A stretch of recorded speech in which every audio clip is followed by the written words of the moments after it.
Consider this. Of all the places on the face of the earth, why would the international leader in gaming and corporate chairs center their global headquarters in a place best known for fishing, skiing, rock and roll, and fast cars? Because of exactly that. This is where it's at. Our chairs are more than a place to sit. In a DX Racer chair, you're sitting in the power seat. You're sitting in art. And here, Michigan, is the only place that we can find the talent necessary to make it all happen. Designers, stylists, engineers, the bold dreamers and passionate creatives that run generations deep. Manufacturing here is an art, not a process. These artisans help us bring our ideas and products into existence. Builders, assemblers, please. They breathe life into every weld, beauty into every stitch. They give it a soul, an intoxicating beauty that you can feel and see. And that's why we're here, to tap that rich resource, just like the big three automakers and top manufacturers who are our neighbors. From top colleges to design and engineering schools, we engage the best minds to bring our products to customers around the world. From the game room to the boardroom, so many gamers have become successful in business using the same strategic thinking that you learned the first day you plugged in your first console. Gaming isn't a game, it's a tool. It's problem solving, it's creativity in overdrive. DX Racer, enjoyed at every age, at every stage of our professions, of our games, of our lives. We know how the game is played. We play it every day, in style, with attitude and intensity. That's why we're here. That's our mission. DX Racer, how you play the game.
Consider this. Of all the places on the face of the earth, why would the international leader in gaming and corporate chairs center their global headquarters in a place best known for fishing, skiing, rock and roll, and fast cars? Because of exactly that. This is where it's at. Our chairs are more than a place to sit. In a DX Racer chair, you're sitting in the power seat. You're sitting in art. And here, Michigan, is the only place that we can find the talent necessary to make it all happen. Designers, stylists, engineers, the bold dreamers and passionate creatives that run generations deep. Manufacturing here is an art, not a process. These artisans help us bring our ideas and products into existence. Builders, assemblers, please. They breathe life into every weld, beauty into every stitch. They give it a soul, an intoxicating beauty that you can feel and see. And that's why we're here, to tap that rich resource, just like the big three automakers and top manufacturers who are our neighbors. From top colleges to design and engineering schools, we engage the best minds to bring our products to customers around the world. From the game room to the boardroom, so many gamers have become successful in business using the same strategic thinking that you learned the first day you plugged in your first console. Gaming isn't a game, it's a tool. It's problem solving, it's creativity in overdrive. DX Racer, enjoyed at every age, at every stage of our professions, of our games, of our lives. We know how the game is played. We play it every day, in style, with attitude and intensity. That's why we're here. That's our mission. DX Racer. How you play the game.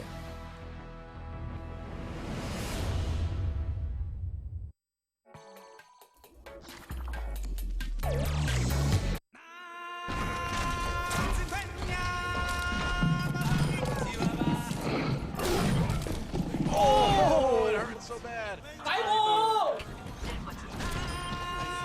야 위도! 우리 위도! 괜찮아. 아 누웠다. 누웠어. 위도 왜 너무 따인다 이거. Say about it. Thanks a lot for ruining solo queue for me for the next month, Time. Thanks a lot. That's 5 BK stars versus Envious here. 야 뒤에 디바! 거점에 디바! 빨리 빨리!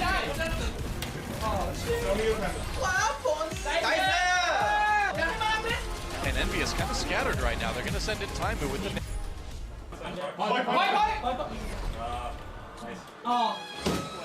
And actually, BK Stars gets 2 points on Volskaya. That's right, and they actually.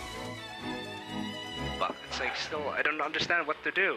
I like so You hard. think it's a 2CP is never a thing. Just go in and believe in yourself. Yes!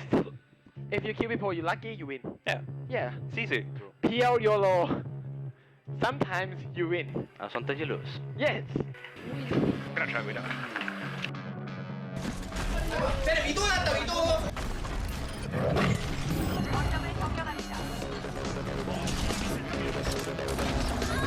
Oh, he gets him! That was another highlight reel in the making right here, ladies and gentlemen. 아이고! See, Time was like that guy in every solo queue game where he's like, all right, we're losing, I'm gonna go Widowmaker. But Time can make it work. 빼빼! 아 이기는 건데 아! Oh, it hurt so bad. He's just setting up these huge crossfires. Oh my! What is going on here? Insane Widowmaker play.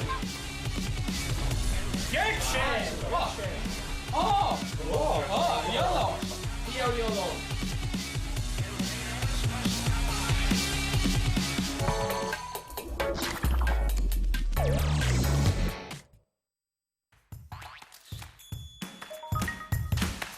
OGN 라이브닷컴 LCK, 에이펙스 원하는 리그 전용관으로 바로 입장. 라이브 시청 알림 예약, VOD 다시 보기, 스페셜 클립, 티켓 예매까지 한 번에 바로 가기. 이제 실사 같은 초고화질로 실시간 시청하실 수 있습니다. 실시간 초고화질로 바로 눈앞에 더욱 가깝게. OGN e스포츠를 즐기세요. OGN 라이브닷컴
런어웨이가 설마 누가 4강에 간다라고 생각했겠어요?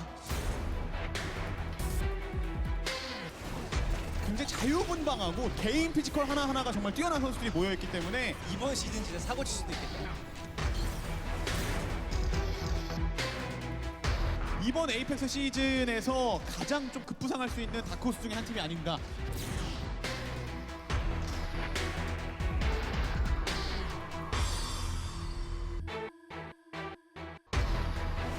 전략전술 면에서는 진짜 우리나라 탑이다. 거의 뭐 완벽을 자랑하죠. 빈틈이 별로 없는 듯한 이런 짜여진 플레이뿐만 아니라 연계가 무엇인지 오더의 끝이 무엇인지 정말 완벽하게 보여줬어요.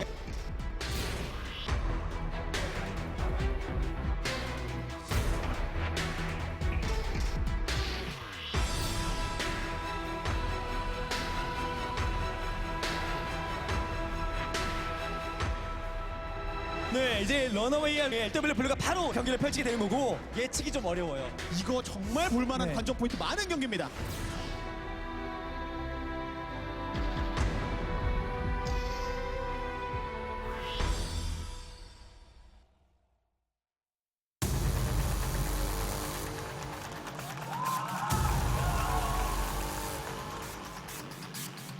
Overwatch Apex Season 2, energized by Hot 6, semi-final.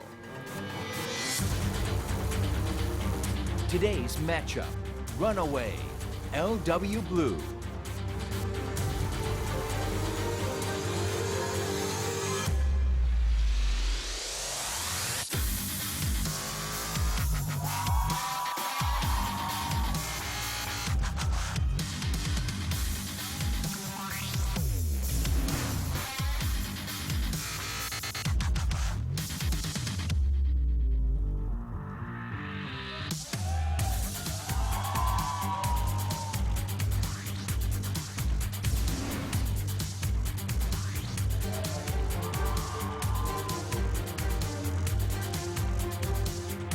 Welcome to Overwatch Apex Season 2 Semi-Final Match 1. I am Doe. With me is Monte Cristo as always. And this is it, man. Just 2 more matches until we get to see who the finalists are going to be. I'm so excited, and not only that, Doa, we're going to be on a new patch today. Yeah. Not new to you guys if you've been playing the game, but we are moving to patch 1.8.0.2, which is the Bastion nerf patch. So the patch where he was taken down from 35% damage reduction to 20% damage reduction, and that means we've got a lot to talk about. A lot of changes, especially to Roadhog, Bastion maybe. May see some play, though I imagine probably not a lot. But also the changes to D.Va, because that really does shift how a lot of players are going to be using Graviton Surges and other ultimate abilities that can be eaten by D.Va's defensive matrix. Yeah, I mean, there's other changes too, like Mercy getting a little bit more survivability with their ultimate, so we might legitimately see a bit more Mercy play tonight. But it's exciting because we stuck on the old patch through the quarterfinals. Now we're in the semifinals. We're moving on to the patch that essentially was the one that was on live right before the Orisa update hit just a few days ago. So pretty current, giving the teams time to kind of practice, get ready for it. A little bit more fair, a little bit more balanced, I guess you could say. Well, I like that we just waited until the quarterfinals were over to make that change. So now we can, expand a little bit. Of course, most of these players have been playing a lot of their solo queue on this patch up until the last couple of days. Right. So should be now they've had a chance to acclimate to it, and I'm really just glad we have this tournament realm right now to smooth the transitions in the professional scene and not have them be quite so jarring. Let's talk about the teams, though, today. You have arguably the tournament favorites in LW Blue, looking fantastic coming into this, but with a few problems here and there, versus the ultimate dark horse of the tournament, Runaway, right? The team that every time we're like, okay, well, this is where they're probably going to be outclassed, but yet somehow, some way, they just keep winning. And this is going to be another one of those days where we're going to say, I think LW Blue's got this one. I think they're a better team objectively, but we've said it before, and Runaway has proved us wrong nearly every time. Yeah, and Runaway keeps getting better, too. And Yeah. because they made their roster and role swaps so late in the season to where they started getting good, they've shown pretty progressive improvement. Now, LW Blue, they've had some problems. I mean, we look at the last match, even though they won against Kongdu Panthera, their ultimate usage, they often overcommitted to ult usages. For some reason, Luna, who has been one of the top Ana players, had absolutely terrible nano boosts in that series. Even they did win, but it wasn't looking great. And just when you compare sort of role for role, I feel like LW Blue, as good as Jonas has been in the past, he's not been playing at the same level this season as he was at IEM Gyeonggi. And the tank line is, I think, weaker. Kaiser's probably been the best main tank player in this entire tournament so far. But as for every other position, I think that's where LW Blue, support and DPS, I really think they outclass Runaway. Yeah, I mean, you can never count out Haksal. He does amazing things on the Genji, but then at the end of the day, he is just basically a Genji player. We see a little bit of the Diva once in a while, even a little bit of the Zarya, but Genji's where it's at. So the flexibility isn't quite as much there in Runaway, but it hasn't mattered up until now. We'll see if it starts mattering today. Runaway versus LW Blue is going to be our match tonight, and then next week, we're going to have Meta Athena versus Lunatic High. I love these semifinals, man. Both of these matches are like tournament finals quality best of 5. I'm really excited. And we do get a third-place match this season, too, which normally I wouldn't be too hyped about. But because we had the double elimination quarterfinals, it means that the brackets for the semifinals are much more balanced than we might see in another format, which makes me more interested in seeing the third-place match. So I actually am excited about that this time. Yeah, it's kind of like the bonus finals that could have been, you know? So it is cool to see that third-place match, and we'll have that after the semifinals are over, of course. So a lot to look forward to, even though we're getting kind of close to the end of the season. But as we were saying earlier, best of 5s for both of these matches. We'll move into best of 7 for the grand finals, but for now, just still the best of 5 format that you know and hopefully love.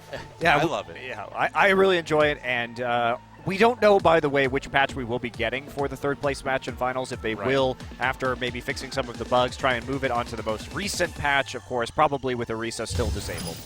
Yeah, be cool to see her in the finals, but oh well. And as we've mentioned already, Runaway versus LW Blue will be our semifinal match today. Once again, it is a best of 5. And I just want to get into the games right now because obviously there's a lot we could talk about with these two teams, but I just want to see all that put into action because you've got Runaway, such a crazy, explosive team that does so well in situations where they really objectively shouldn't. And then you've got LW Blue, which have been these titans in Overwatch, but they're starting to kind of show some cracks in the armor that maybe Runaway can exploit. Yeah, they need to be much more on point with their ult economy tonight because on an individual level, LW Blue is still successful, and they do have good teamwork, but they don't have the same great teamwork that we see out of teams like Meta Athena. And on Runaway's side, well, let's talk about that in a minute. Let's talk about where the grand finals are going to be if you happen to be on Korea or in Korea on April 8th. The grand finals, yeah, Korea University Tiger Dome. It should be a great venue. Well, it is a great venue. We've been there before. It's going to be April 8th, of course, at 6 p.m. And from what I've heard, the tickets are already sold out. So are they? Yes, they apparently sold out in 2 minutes, I was told by our producer today. Wow. So hopefully you got some. Hopefully you got some tickets. If you didn't, though, hey, we're back on camera. How you doing? If you didn't, you can still watch it online. That's just fine. It'll be glorious online too, no doubt. But the Tiger Dome is a really cool venue, and we'll see if all of the tickets sold out. You can still take a shot at it. You can find the ticket link on the OGN Global Facebook or the pin post on the OGN Global Twitter. Yep. So that's right. Or try your luck on third-party sites. Get your Korean-speaking friends, or yourself if you speak Korean, to go ahead and try and track down some tickets for you. It might be too late to learn Korean at this point to do that, but better luck next season, I guess. It's a pretty hard language, Not easy. No, it's not. But it won't be easy for either of these teams, I think, to win today. Ooh, nice transition. Thank you. I know. That's right? But because Runaway, they need to keep showing that improvement that they've seen already. If they're at the same level they were in their last match, I don't think they've got what it takes to beat LW Blue. At the same token, LW Blue, perhaps a tiny bit of decline showing with these guys. If that continues, that's going to cause some problems. Yeah, I think it's all about the trends with Runaway because every match we see them in the playoffs, they look better and better and better. And I agree that based off of the last performance we saw from both of these teams, and breaking it down on a player-by-player basis, you also see that I would say, like, of course, again, the DPS and supports on LW Blue are stronger, so it's really going to have, Bumper and Kaiser are going to have massive games today if they want to win. But Meko's been a problem, I think, on LW Blue. He hasn't been playing that well, but with the Diva buffs, he has not been a great Zarya, but he always was a great Diva. So if they can sort of shift him more over to the Diva side of things and have him more reliably be able to deal with an enemy Zarya's ultimate, maybe that will shift the balance of power. Yeah, and that Diva change that you're talking about, in the past, a projectile had to go a certain distance before it could be absorbed by Diva's defensive matrix. But with the change, it just gets absorbed immediately. So Zarya can't run up in front of the Diva and shoot the ult into the floor anymore. And also things like Roadhog shots when you've been hooked can be instantly absorbed. So also with the Roadhog, I hesitate to call them nerfs, changes. Certainly the hook cooldown was nerfed. But I think some people would definitely not call them nerfs. I think most pro players that we've talked to would definitely call them buffs to the right click and the general spread of the damage. Right. So it's going to be a different way to play Roadhog, though. More about landing the right clicks, less about landing those hooks generally. You're a sniper now, Roadhog players. That's right. It's true. I'm just glad today, to change the subject a bit, that Runaway is over on that side of the arena right now, because last time, after they won, Runner nearly went through the top of the booth. And if they go to the finals, I think he's going all the way through. And that's not a metaphor. If you guys missed it, he actually did a flying uppercut that broke part of the ceiling of the booth. Like one of our ventilation things or something. It was a tiger uppercut. It was really impressive, actually. Sagat would have been proud. Yeah, but since we're above the booth, if he goes all the way through it this time, I would be a little bit nervous. Right. Well, I mean, he's over there. So okay, good. The Korean casters have to be nervous. They're the ones that need to worry about him uppercutting right through their desk too, which would be awesome. I think he's going to turn into a Street Fighter character if he actually wins today. He kind of already is. That's true. He's almost getting there, But great player, and he's been a lot of the strength of the team. His planning, and that's the other thing we can't really throw out, because his planning really showed against Lunatic High. He shut down their dive so effectively by using smart tactics and having very good reads on their composition. So maybe they've got something against LW Blue. Indeed. So let's learn a little bit more about what these guys had to say going into this match. Time to get hype about the semifinals right about now. Sorry. Not right now. 정확히 일주일 전에 저는요 똑같은 중계를 했던 것 같습니다. 페페 선수도 이것도 습관이거든요. 맞죠? 얼굴이 보세요, 확인해요. 보세요. 분위기가 또 바뀌었죠. 한 번엔 몰라도 두 번이면 달라질 수 있거든요. 그때 저 개인적으로는 솔직히 떨렸는데 세별비 선수가 큰 역할을 했고. 정렬이 형 잘했어.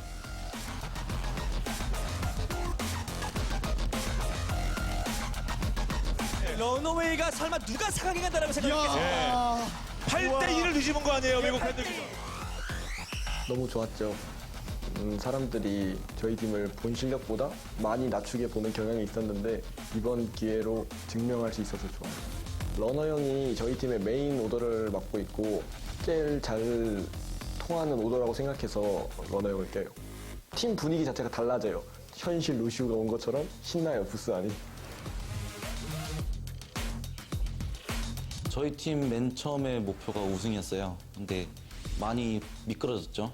손목 부상까지 엎친 데 덮친 격으로 좀 많이 왔었어요, 악재가. 플라워 선수가 예전부터 이제 건초염에 시달리고 좀 이제 나아진 듯 싶었는데 지금 이번 시즌 하다 보니까 손목에 부담이 간 것 같아요. 본인 스스로 연습량을 좀 줄였으면 좋겠지만 결승까지는 불가능할 것 같아요. 안타깝죠. 팀원으로서 많이 안타깝죠. 아무래도 온라인 연습이다 보니까 모두가 집중을 못해요. 그런 점으로서는 아마추어 팀으로 많이 힘들었어요.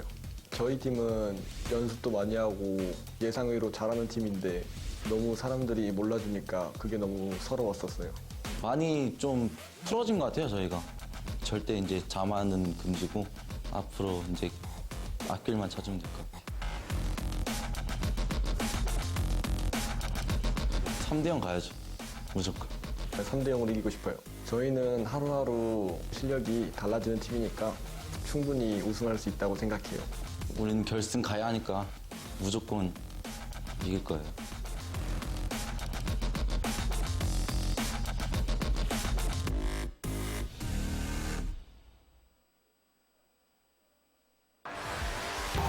Runaway. Flex. 하지만 쫓아가서 1대 싸움이 위험해요. 이렇게 빠지면 지겠는데요. 그러게요. 원래 이게 어려워요. 힐만 당했어요. 1대 패러 아닙니까? Cox. Tank. 카이저가 굉장히 활약을 잘해주고 있는데 라인이 없을 때 라인 없을 때 자, 류정 전사, 중파 전사. 카이저의 센스는 정말 디바랑 자리아가 있으면 Kaiser. 압도적입니다 지금요. 포지션 잡기 힘들죠. 러시아 2. 앞에다 그냥 묶어놓고 돌진으로 눕히고 라인한테 밀어내고 힐맨. Bumper. DPS. 한명 자, 용감. 그렇죠. 박살. 3킬. 없이 그냥 내가 세계 1위다. Axal. 없어요. 조심 하나. 됐어요. 이 다음에 있으면 이거 뭐야? 네. 도착. 여기다 도착. 와 완벽한 마무리. Stitch. Support. 버퍼너스가 원샷문에 있어서 버틸 수 있어요 이거. 네. 자, 로마 샤크기. 네, 위에 막을 가능성이 굉장히 커 보이거든요. 그렇죠? 와, 러너 선수 벽타기도 아주 끝내주고. Runner. Runaway. Oh, there it is, Runaway. I mean, I think the term dark horse was invented for these guys because they were down in the promotion matches at the beginning of, or at the end of last season, rather. They fought their way out of it, back into the tournament again. And since then, I agree with what we saw the players say in the interview beforehand. They get better every single day. Yeah, and that said, and as good as Kaiser has been, and he really appears to have powered up during these playoffs, especially on that Reinhardt, but his Winston play no slouch either. And as I said, for me, he's the best main tank that we've got in this tournament. He's been the most consistent. He's been winning a lot of these Reinhardt mind games, hitting massive shatters, and that's really helped out. And that's going to be Runaway's strengths. The two things that will propel Runaway to a victory are a strong performance by their tank line and Runner's ability to plan for these matches and shot call in-game. Because otherwise, pound for pound, player for player, they are not as skilled as the members of LW Blue. You know, the funny thing with Runaway, when you watch these guys, they're so much fun to watch, but they play in such a risky way, too. Oftentimes, they'll get themselves as a team in situations where a lot of teams would just get crushed, but they find the way to make these plays to fight their way out of it, especially Stitch. He gets like a kill or two, goes way too deep. Cox comes in and saves him, and somehow they get out with like 3 kills between the two of them, too, and like win the fight. So it's a crazy high-risk, high-reward method of playing. Kaiser's kind of keeping it all together along with Runner, but, you know, it's a very fragile way to play the game, too. So I wonder if that'll finally get broken today. Yeah, but the teamwork has been excellent, and they didn't win over Lunatic High for nothing. Runner's plans were solid, the map picks were solid, and they baited them into a lot of situations that really went against Lunatic High's ability to play the game. That's right. So now it's time to introduce LW Blue. LW Blue. Tank. 못 취하고 있어요. 예, 소리만 끝나니까 싸우러 들어가는 LW 블루고요. 돌진. Janus. 안 된다 싶으면 4공인데. 와, 빙벽으로 막기. 자, 중점점 하나 맞죠. Meko. DPS. 자, 메르시. 류지호 선수. 네, 메르시가 계속 타겟팅이 되고 있어요. 굉장히 위험해요 지금. 방벽 안에서 Flower. 금방 땡겨. 서로 약한 앞라인 다 죽었어요. 오, 와, 긴장을 안 그. 이거 보세요. 이거 또 땡겨. 급하니까 다니면서 난리 났네요. Sebulb. Support. 잡아낸 거고요. 73번. 대장선 들어 체력이 없습니다. 영우야. Gambler. 물로 숨어 있다가 안 잡혔어요. 네. 자, 용감 켰죠. 만호 선수 체력도 없었고 대지문세를 찍었. 하지만 이번 턴은 잡으러 가는 것 같은데요. Luna. LW Blue. Well, LW Blue has been such an amazing team all season. They fought their way out of that very, very competitive Group B, and here they are. They've added new things over the course of the season. Sabiel B now a real threat on the Roadhog, for example, but in the last couple matches, problems have begun to emerge. Little issues on an individual level, but also on a team level. So I think for this, if they want to get to the finals, they need to tighten it up and show us that same level of play we saw earlier in the tournament. And Luna cannot have another game Absolutely. like he had against Kongdu Panthera last time. The nano boosts were absolutely abysmal throughout that series, and whether that's a team communication problem or a Luna judgment problem, we don't know. Yeah. But regardless, they were throwing around their ults a little too much. It would cost them 30, 40 seconds sometimes, as they would lose a fight by overcommitting or sort of throwing out the nano boost when nobody was around. It was quite odd. So LW Blue, if they tighten up that angle, though, they've got everything else going for them. They have more diverse team compositions. If we look at Sabiel, who had a phenomenal showing in the last couple of maps against Kongdu Panthera, basically hard carrying the team, coupled with Flower, who even through his wrist injury is playing at a very high level. These two guys are the best DPS tandem in this tournament. In my mind, there's no question about that. We can look at Libero and Saya player, but they don't necessarily have that same amount of impact. And Haksal and Stitch on the other side, I think, are just more limited by hero pools. So if they can come up big again, if Sabiel has another breakout day, I think it's going to be LW Blue taking the win. You know, and as far as the issues that LW Blue has had, Sabiel has definitely not been one of them. He's been kind of the thing, or the player rather, that stands out in my mind as a guy that's kind of escaped all that. And so, yeah, I would not be surprised if he has another amazing day on the Tracer and the Roadhog. But either way, takes an amazing performance to get to the grand finals, no matter who your opponent is. Yeah, and I'm crossing my fingers, Doa, for Oasis right now. Yeah? Because both of these teams have been, these are the two best teams in the tournament on Oasis. And it'd be such a pleasure to see them play. It will be Lijiang Tower. Bummer for me, but... Life is hard, man. Lijiang Tower is the control map as we go into what will be our first map of this best of 5. Now, LW Blue is coming into this at 6-0 on the season. 3-2 for Runaway. And all of Runaway's wins have been on Oasis as well.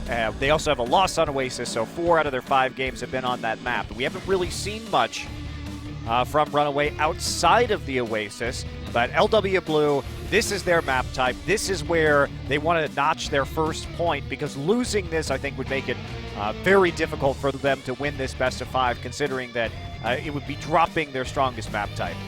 I would agree. In a moment, we'll find out. You have to also contest against LW Blue's incredible team fighting, too. Their match on Oasis against Kongdu Panthera was extremely impressive. Yeah, and they also run the right compositions for a lot of these control maps. They know when to mix it up. And they play Zenyatta, which is great on control, and Runaway has not played any Zenyatta yet. Well, let's get to it, find out who takes the early lead in the semifinal match. Runaway versus LW Blue. Time to go to Lijiang Tower and find out.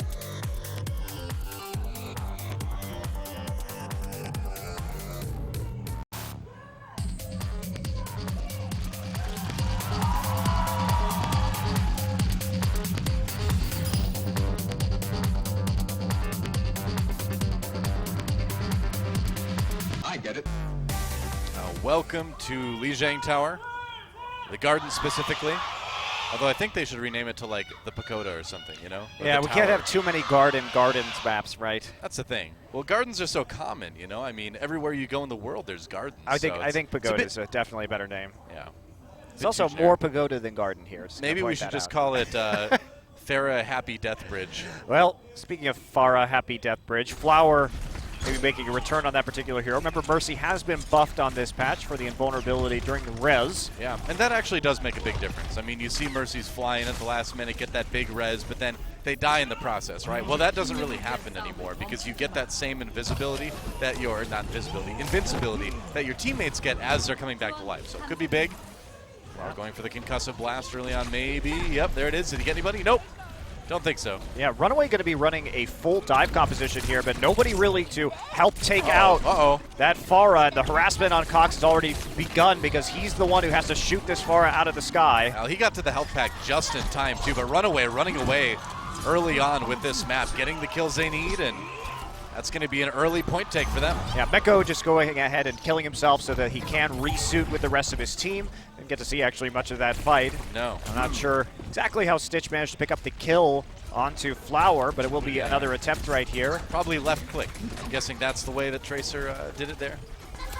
Generally, that's the way it happens. It's interesting to me that we're seeing 2 Divas already. I thought we would see more Diva, particularly with these players, but no, Zarya is intriguing, and that's going to be Flower going down on the McCree very quickly. Yeah, did not last very long at all. Hoxall, meanwhile, with the cleanup, going after Gambler, who has swapped onto the Lucio off of the Mercy.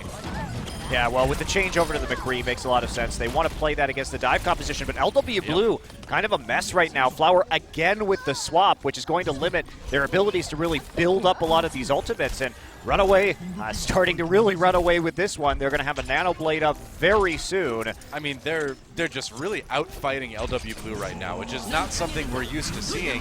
Nano Blade out for Hoxall. Gets one onto, Cox falls to Janus immediately. Hoxall taking out Sabiel B.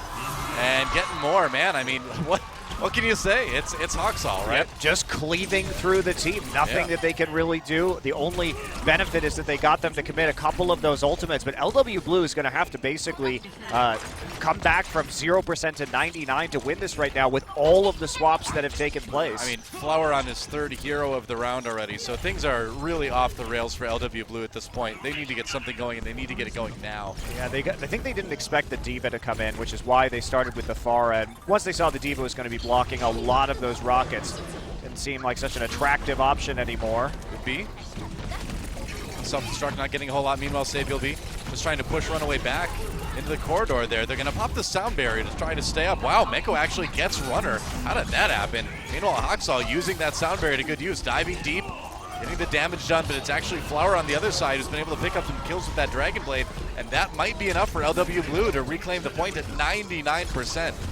And they had to dump a lot in that, though. 3 ultimates used, and you got to do it, though. Yeah, they do have to do it at this point. And at least at the end, when the dust settles, they come away with an ultimate advantage. So LW Blue has now a chance to fight this one all the way back. Well, although Cox is getting worryingly close to another nano boost, and with Hoxall's ability to take advantage of that might be a trick. Gambler fortunately sitting on a sound barrier for LW Blue, however. Well, it's like we've seen many times. Runaway right now has all the time in the world. They can wait till they've got a big ult advantage and then go for it, try to force ults onto the other side. Stitch coming in from behind, looking for a juicy pulse bomb target, but not finding it yet. Maybe finding it now. Did he get the stick? He did. Luna hit with that pulse bomb. Is it enough, though, for them to retake it? Hoxall gets the kill onto Gambler. Good start. And Runaway, yeah, they look like they don't even need to wait for that big ult advantage. They're just going to take back the point right now. Yeah, and there's another nano boost, or another Genji coming onto the target, but he's actually taken out by Hoxall. Hoxall, man. The left click, so Flower, even though he was in the Dragon Blade, dies. And at the start of that fight, LW Blue received the nano boost onto their Winston, but they actually didn't pick up any kills with it, despite the fact that everybody from Runaway was in that small room at the other end of the bridge from the pagoda. And then the cleanup after the nano boost came through from Runaway just a little bit too much. So, man, that was, I think it was an expected composition from Runaway. This is why it confuses me, because LW Blue should know that they're going to play Tracer Genji. And if they're going to if they're not going to be able to deal with that with a Pharah, whether it was the Diva that threw them off or not, and then Flower's quick swapping onto McCree and then onto the Genji really set them behind in their ult economy, and they were never able to recover. So this time, however, they're going to start with the Roadhog and the McCree. So making an adaptation, assuming they're going to face Tracer and Genji again. Oh, a bumper on the Roadhog, Stitch on the Zarya this time. So trying something that we've seen a little bit of, but not too much yet. Oh, Janus gets grabbed, goes down early. Nice start for LW Blue. Getting the tank out of the way is a big deal. Yeah, both tanks go down, though. Flower manages to take out Kaiser. So it's all even up here. Stitch going to get grabbed and meleeed to death. Not lasting very long on the Zarya. Meanwhile, Hoxall with a tougher point. Maybe finding a kill on the Flower here. He's on his own. Manages to get the kill onto Meko after he's popped out of the suit, though. It's a battle over the point, but Runaway manages to claim it first. Nice focus fire onto Sabiel B, waiting during the sleep for the Biotic Grenade to come back up. Yep. Doesn't have a chance to get out, and that's going to split spawn them as they take the point. This has been really disciplined team fighting for Runaway so far. They are looking fantastic. Yeah.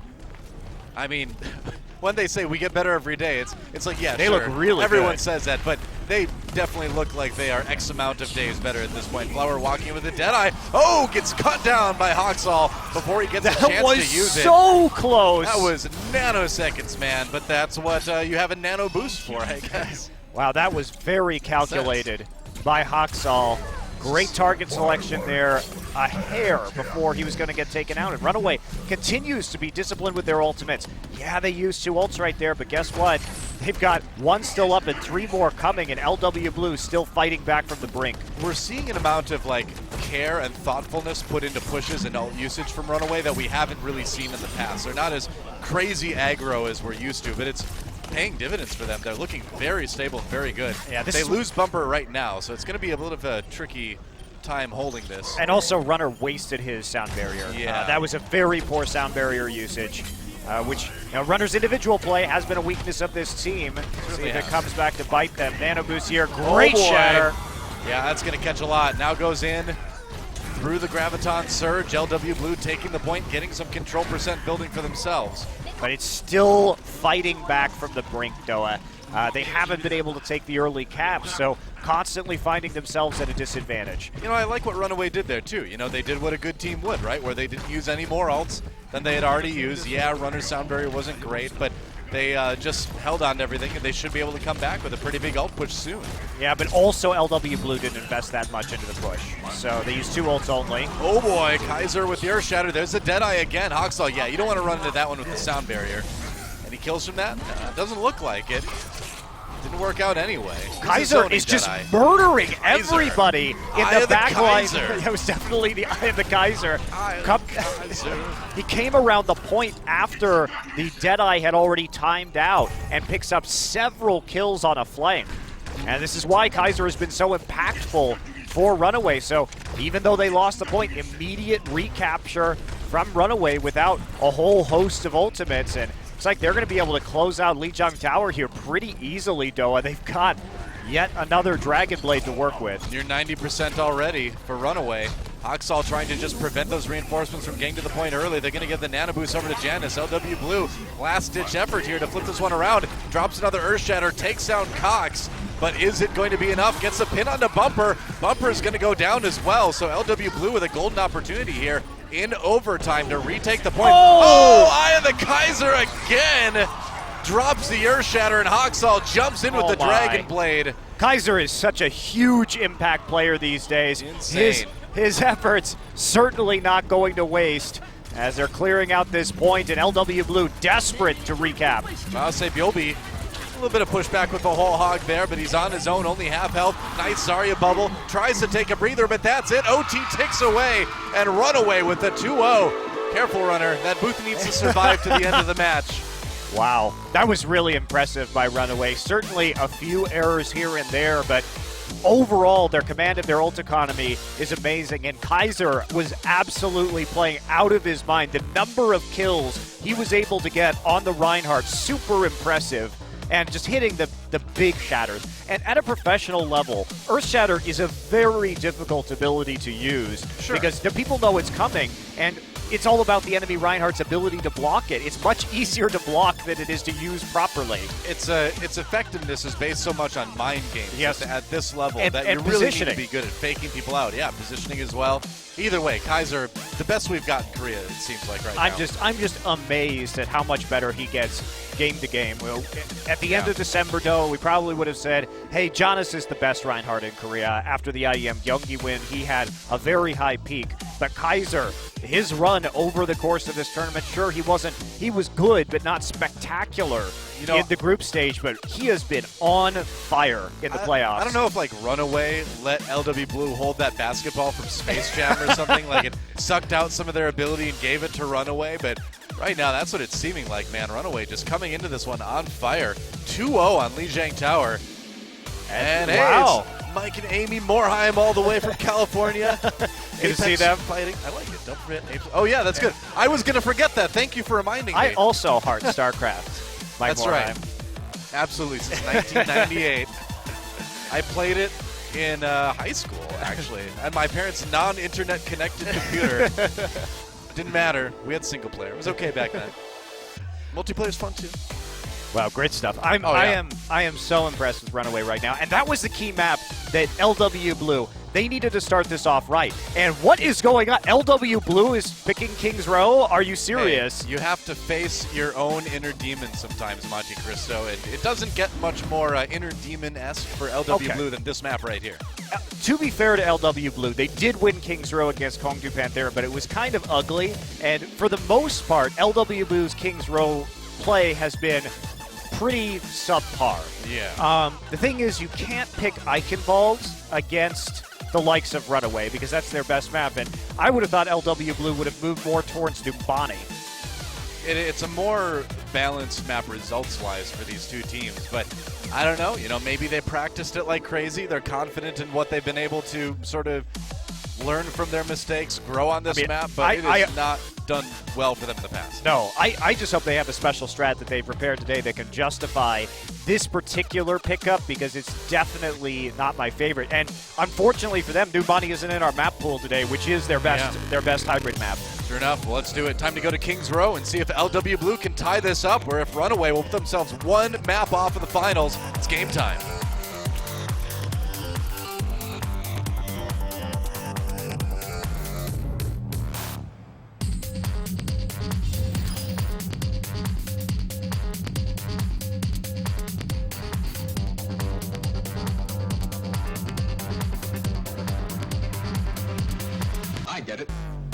Well, see, the song says I get it, but when you look at LW Blue picking this map, I don't think I really get it, Monty. You know, for once, I might not get it.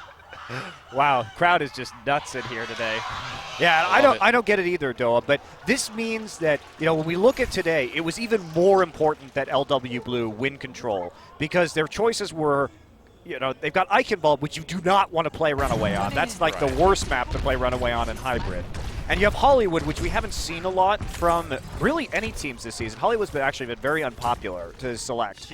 And then the other choice, of course, was King's Row, which LW Blue has not proved that they are particularly strong on. Yeah. So LW Blue mixing it up this time, and on attack looks like they may be going for their sort of renowned pocket pick of the Zenyatta. They really do like playing Zen, which I appreciate. Yeah. And otherwise, Runaway playing a pretty standard composition here, except no Soldier. Of course, Haksal will be on the Genji instead, so not a lot of high ground poke possible with this team. It's going to be a lot about breaking Reinhardt shields and fighting in the trenches on the low ground for Runaway. LW Blue swapping off of that Zenyatta. Looks like they're not confident going with that. I like it for some maps. It's a little bit trickier on King's Row lately, but they're not going to go with it. Well, Sabi will be on the Road Dogg this time. LW Blue should be able to win the Reinhardt shield wars. They have the higher DPS to break the shield with them, because Genji's overall DPS is actually pretty low. Flower doing a ton of damage on this. McCree already, bumper low, he's gone. And that's a good flashbang from Flower. I guess it's time to carry on McCree. I guess it is, Doa. They weren't actually stacked up very well behind the Reinhardt shield. Yeah. Positioning not working out very well. That was odd. That was really odd because he was able, Flower was able he to just got kind a of lot of damage onto the back line. He just walked up and shot people and there was no shield in the way. So I think a bit of a miscommunication maybe for the positioning for Runaway, but that is not something you normally see from Kaiser. Yeah, positioning. Well, yeah, it's not Kaiser's fault if people are not behind, behind his shield, right? Sure, but I mean, it almost seemed like he was just expecting LW Blue to come from the different angle. It didn't seem like he was angled correctly. Yeah, you do get a little bit nervous too that an antibiotic grenade is going to come in there and that is true. Really disrupt you. But it will be speed walking, and they gave the nano boost to Janice. I think that was supposed to go onto the McCree there.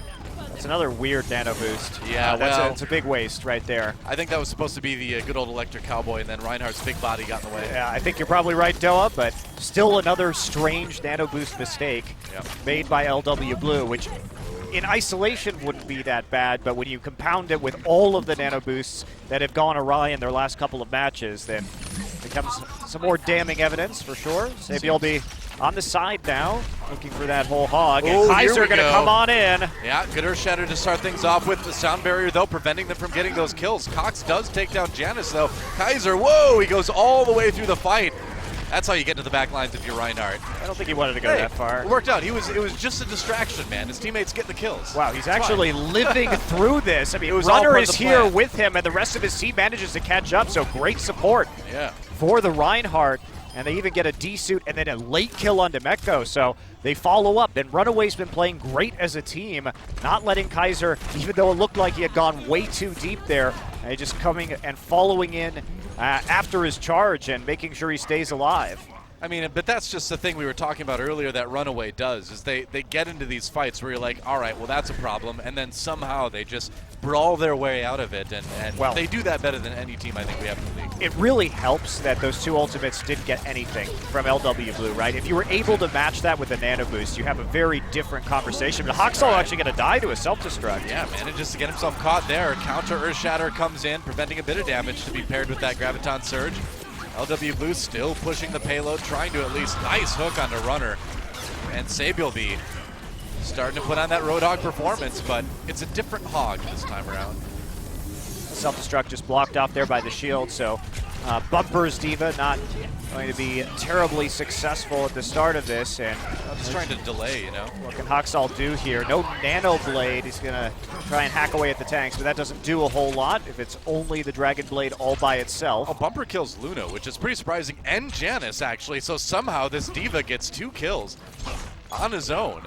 And that leaves Hoxall on his own to just chase people down. So they do manage to push LW Blue back. Yeah, somehow Stitch, well, we're going to see Stitch here with another Graviton, getting it up over the course of that fight. LW Blue repulsed once again by the efforts of Runaway, and have to reset this up with only a Deadeye to work with. Stitch looking for it on the flank right now.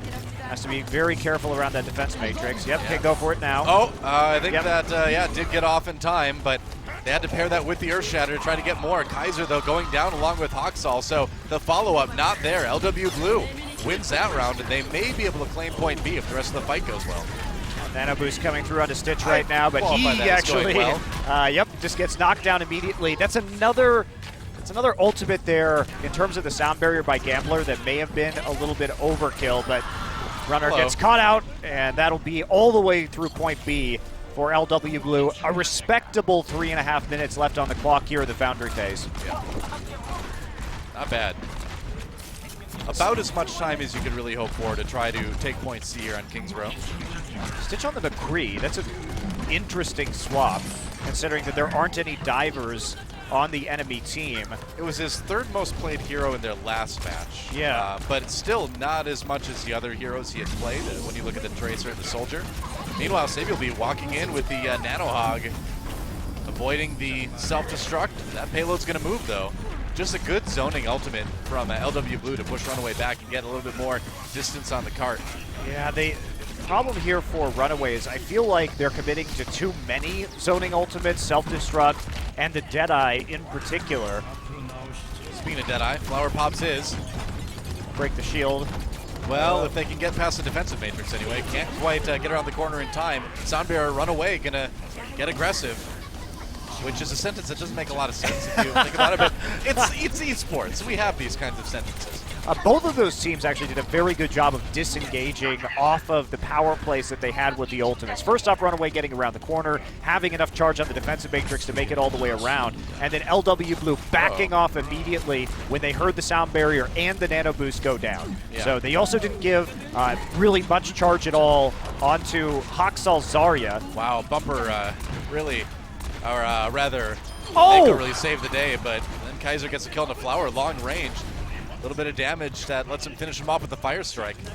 Still a couple minutes remaining, so all is not lost for LW Blue, most particularly because they have the support ultimates. Yeah. They need to back off right now and see if they can decrease some of the charge on Hoxall Zarya, because if he lands a Graviton and Cox gets back up to the Nano Boost and Nano Boosts him, he is just going to wipe the entire team at 100 charge. Pretty likely. Well, they managed to boot Janice forward a little bit. Nano Boost comes in, Soundbearer LW Blue wants to fight. That Kaiser! got blocked a little bit. Kaiser responds, though. Both Earthshatters not doing a lot, but Flower compensates with the double kill on the Deadeye. It's a brawl both ways, though, and LW Blue may not have enough to keep pushing this. We'll see what Stitch gets with the Deadeye. Not much. Everybody's behind the cart, and Hoxall is killed by Sabielby in the back line. Nice flashbang over the shield. I mean, there's nobody really to contest the McCree right now, so good aggressive play. So the rest of the members just try and reform around the cart. Mecco does have self-destruct, and Flower now looking for the last-minute picks on the Widowmaker, knowing that he's not going to have time to do much else. It's been a good hold for Runaway here on point C, but that payload is still nearly there. Wow. D.Va taking a nap. Do robots dream of electric sheep? No, wait, that's not how it goes. Yeah. Androids. Yeah, that's right. Close enough, though. Close enough. Yeah, no. Sorry, Asma. Whoa! Nice headshot onto Cox. Flower starting to make a difference here. That payload is moving, and it's nearly there. Hoxall jumps on now. They got to take turns. They got to slow the payload as much as they can. Bumper bumped away. There's the sound barrier, the self-destruct. Everyone needs to get on the other side. Janus blocks it with his shield, and Flower still looking for those big picks. Trying to find a shot onto Cox again. Doesn't do it. There's another Earth Shatter. Cox goes down to Janus, and it's the brawl. Runaway, though, losing a lot of people. LW Blue, they've nearly got it there. Only about half a meter remaining. Sound barrier. Graviton Surge, we're into overtime. Can they complete it? They can. LW Blue with 3 points in overtime. Yeah, barely getting it there. So we'll see if they can actually stop the advance of Runaway, because it wasn't a spectacular finish to the map for LW Blue. Falling apart at the end. By the way, Do Androids Dream of Electric Sheep is Philip K. Dick, not Oh, Asimov. you're right. My bad. My bad. I'm sorry. As You're an right. English major, I can't let that one go. No, you're right. I apologize to Asimov fans and to Blade Runner fans as well. I'll hand in my nerd card now. That's right. Take it for today, but usually you take my nerd card. Anyway, back to the match. Had to happen. 3.5 minutes was pretty good, but again, it can be faster. And both of these teams are playing at a high level, which is why I'm nitpicking a lot on this ult economy usage. Because if you throw away one of those nano boosts like we saw in the Streets phase from LW Blue, well, you can't match nano boosts anymore with Runaway, and that presents a very big problem for you. And it's like we saw them against Kongdu Panther in their last map. It gives you 30 or 40 more seconds if you're the enemy team, right? And that's what they have to avoid. And perfect ult economy is something that becomes increasingly important the deeper in the tournament you go, as the level of the opponents are ratcheting it up. And Runaways just had better ult economy so far in this series. Yeah. Sabe will be back on the Roadhog again as we swap sides. LW Blue on the defense. Runaway going to try to match the 3 points that LW Blue took, but it'd be quite the achievement. And how in the world do you play with your knees up like that? We've always wondered that about Janus. I don't get it. I am also confused about how he can do that. I've seen, there's been a couple players in the history of esports that have played like that, and I've been confused by every single one of them. Well, Flower back on the McCree. No Soldier 76 because he is anticipating, of course, the dive composition, which he is right to anticipate. Runner is playing Zenyatta. Runaway does not play Zenyatta. This is the first time. Yeah. I'm really curious to see how he's going to do on this hero, because this is, it's a very positioning-specific hero. And they're going single support with Cox on the Widowmaker, but... Bumper already down. Yeah, Hoxall soon to follow. They're going to have to back away. Oh, he got one. He actually killed Janus. Janus sort of weirdly moving his shield. And that's the one pick that they might be able to chain into keeping this push going, too. Yeah, the nice thing about that is as long as they have Discord orbs, they can really do a lot of damage with the Widowmaker and the dive composition. Yeah, well, one thing that Lunatic High's been doing lately is putting the Discord on the back line and then letting Who Are You on Genji take advantage of that. And I feel like we're seeing something similar here from Hoxall and Runner. That's hard to do on King's Row, though, but... That late kill against Mecco was really bad, but fortunately Kaiser is isolated behind the Reinhardt shield for LW Blue after that. But the kills keep coming in, and nobody can even contest Cox right now because Mecco was dead. So he has to just get back to the point right now, and now he's isolated away from the Widowmaker. Meanwhile, you can see on the flank there, Stitch on the Tracer running point, so the D.Va can't get all the way around. It's not looking good. We know Cox can handle the DPS role. That was his original role on this team. And they're just continuing to get the kills they need to hold the point for the moment. Oh, man. It can't be understated how crucial that pick on Mecco was at the end. Not only because it made it a 6 versus 5. Oh, Earthshatter comes in, Transcendence to keep everybody up. He's going to get nearly charged away. Runner just following to keep everybody healthy. Stitch gets 2 with the Pulse Bomb, actually. And that's going to definitely be enough to get this payload moving. So that pick onto Meko late meant that it was not only a 6v5, but it gave them time to set up the Widowmaker on the high ground, and Stitch was playing it brilliantly where you couldn't actually go through the doorway in the hotel because of the Tracer spam in the door. So basically Widowmaker was left to free fire, and with the Zenyatta orb, that is deadly. And well, that triple DPS, you know, it's not something we see a lot from Runaway. It's only about 6% of their team compositions. Yeah. And Bumper, you know, he's switching over to that Lucio. Like, he's on the Lucio, so they're not losing a lot, but they're playing with the flexibility that Cox brings to this team, and that he showed from the, as you were saying, the DPS role earlier this season. Right. Well, good job by Runner to force Flower off of the high ground. That's the one nice thing about, well, one of the many nice things about Zenyatta is you can go toe-to-toe with some of these DPS heroes. Interesting. So they are going to stick with the Soldier this time around. Here comes Hoxall. Has a Dragon Blade out. Looking for a bit more. Sound barriers have been used. Hoxall not finding any kills, but Cox on the 76 now gets Janus, and whoa, Flower flies ahead with the kill on Cox via the Deadeye. The Electric Cowboy, oh, can't quite get the headshot onto Hoxall, though. And they really needed that. Runaway, maybe not. Runaway looks like they're pushed back anyway. And yeah, Flower just going to clean up on the McCree. So I'm not really sold on Runaway's strategy here. It's because it's Runaway playing it. Bumper now going to switch over to the Diva. And we should see Cox change. I mean, like, okay, he's going to switch solo, to Zarya. Okay. Solo Zenyatta heal. I feel like I'm in solo queue Well, now. they had Lucio too. Yeah, Bumper was on the Lucio. But the thing about it is that when you have Hoxall and you're not going to play with either Ana or Zarya to help him, the value of those Dragon Blades is going to be much lower. And we saw that he wasn't being as impactful right there. And I don't think that the trade-off was necessarily worth it when he absolutely crushed LW Blue on the Genji on Lijiang. So I think this change is for the better. At least they have a Zarya bubble now. Yeah. All right, Transcendence again as they try to fight back against the aggression. LW Blue's bringing in, and everybody's pretty healthy. Bumper gets one onto Luna. And everybody in the bookstore, which is not great for the books, but it is pretty good for Runaway right now. And definitely backing off at the right time, too. Oh, that mech did not get down in time. Or didn't. That'll be the cleanup. So Runaway does lose a pretty substantial amount of time at the start of the Streets phase. May be difficult for them to push all the way through right now when LW Blue has another chance to come back here. And even though Hoxall has that Dragon Blade, he has to play around the projected barrier from Bumper Zarya. Right.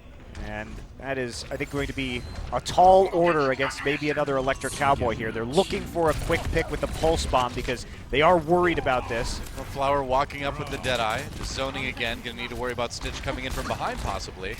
Who's been saving that Pulse Bomb. Yeah, coming in now. Whoa, meanwhile, Hoxall dives in, gets in the backlines right away. Defensive sound barrier for LW Blue, and they will fight back. Hoxall not finding the kills he needs, and Runaway losing this fight pretty handily. This composition that Runaway is running is actually making Hoxall much easier to control. Coming in, didn't really pick up much of anything with that Dragon Blade. Sabi will be going to reset right now. What is he going to move to Roadhog, perhaps? Possibly. Maybe the 76? Yeah, Roadhog. Yeah, Roadhog, okay. I think that makes sense. You see them go back to the dive composition now with the Genji. Oh, hello. All right. And the Tracer. LW Blue here on the high ground there, getting the kills. This may be enough for point B. Runner even taking down Janus. There's a hook, though. Hey, guess who's on Roadhog now? It's Sabiel B, but guess what? He's also pretty easy to kill, apparently. Well, the problem, that's going to be point B. The problem for LW Blue is they reset so late that Sabiel B wasn't there by the time that Runaway just reformed on the point. True. So, more or less, that swap actually cost them point B. 2 minutes, so about a minute and a half left in Foundry compared to what we saw from LW Blue. Certainly a harder ask to push forward with this, especially with a Deadeye, and a self-destruct to zone them out by time. The duel, Stitch decides to back out, doesn't want to face that Roadhog. Point blank. Meko gets the kill on the Runner with the self-destruct, actually. Yeah, Meko slow down things a bit. Meko's been getting a lot of self-destruct kills, and this is why I thought this patch was going to favor them a little bit, because Meko's Diva play has been significantly stronger than his Zarya play, and he's getting some very important kills off of ultimates that many players can only use to zone. LW Blue holding strong for the moment. A minute 20 left for Runaway to try to equalize, and take it to the time bank round. If you're Runaway, I think you play for 6 ults right now. Does Flower just always have Deadeye? Yeah. Apparently he does. Not getting the kill though. They give him the nano boost towards the end of it. I don't know why they gave him the nano boost. You save that ability. Yeah. Oh boy. All right, now Hoxall comes in with a much more useful nano boost, gets a couple, and that payload I think is going to start moving pretty soon here. Well, maybe not though. Wow, Janus comes back with 2, really kind of saving that team fight for LW Blue. Yeah, the tank line was actually untouched by that. Hoxall still has a lot of room to maneuver, so the payload is going to move. But the spawn timers should be pretty favorable here for LW Blue. They're already starting to get back to the point. Great healing on Mako to help him not only stop the payload a little bit, but stay alive. But there's the Earth Shatter coming in. Well, I don't know about that pulse bomb. I don't know about that one. Well, he was a vulnerable target. It was tempting, I guess. Runaway drops the sound barrier to try to keep the push going. Flower gets a kill into Kaiser. Meanwhile, Runaway drops that Graviton Surge. Bumper trying to get behind them for the damage. Can't quite do it. Runaway does manage to take down Luna, though. Flower trying to hold his own. Hoxall taken out. LW Blue looks like they might be able to stabilize here. Maybe. Down to 4 seconds here. This is it. We're going to overtime. They got to get this payload moving. It's going to be really hard for them to do that, though. It's like a 3 versus 5 right now. That's There's it. a shatter That's for it, you. Man. It's over. OT gonna tick away. They get back to it just in time for that whole hog. Hoxall doing what he can, but he's kind of on his own.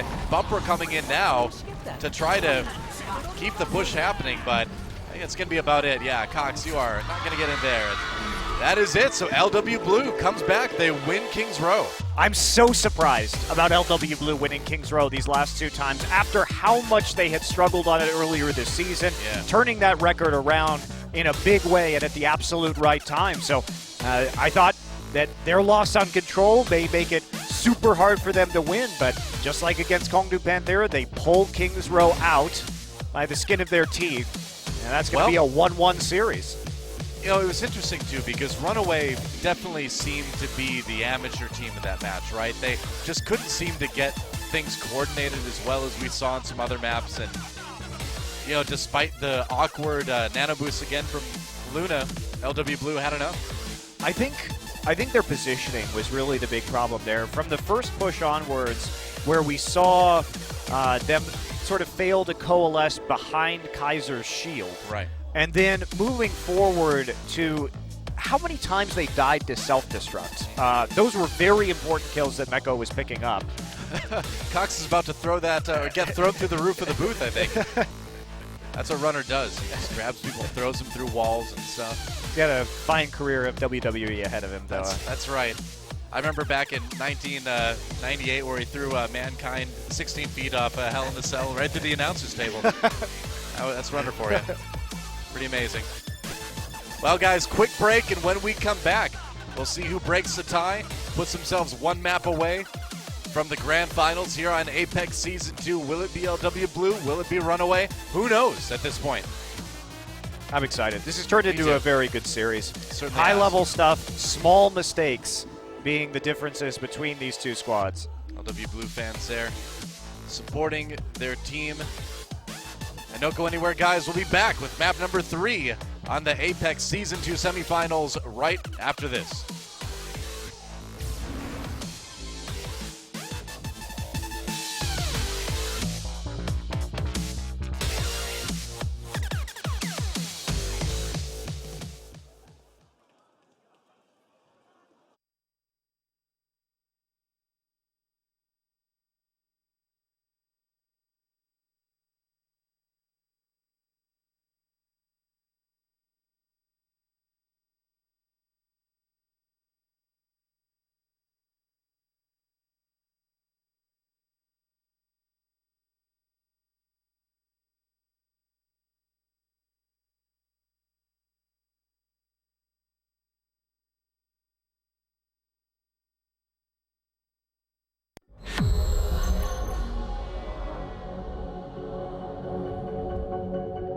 세상은 무서운 곳이야. 심지어 여기 눈바니에서도 우릴 보호할 존재는 필요하지. 5R15 방어 로봇을 소개할게. 옴닉 사태 때의 구형 이디나 모델을 완전 새롭게 개조한 거야. 얘들이 우릴 지켜줬어. 잠시 동안은. 돈피스트가 공격했을 때 난 공항에 있었어. 로봇들은 속수무책이었지. 모두가 널 포기했지만 난 너에게서 가능성을 봤어. 그래서 내가 나섰어. 프로그램을 업그레이드하고 마음을 주었지. 새로운 인격 모델 설치 완료. 시스템 재부팅 중. 5월15 온라인. 아니 그런 거 말고 위대한 영웅에겐 진짜 이름이 필요해. 오리사는 어때? 난 널 강하고 용감하게 만들었어. 넌 아직 배울 게 많아. 가끔 사고 치고 와서 날 화나게 할지도 모르지. 그래도 난 네가 우리에게 꼭 필요한 영웅이 될 거라 믿어. 내 이름은 오리사. 당신을 안전하게 지키겠습니다. 그것이 제가 작동하는 목적입니다.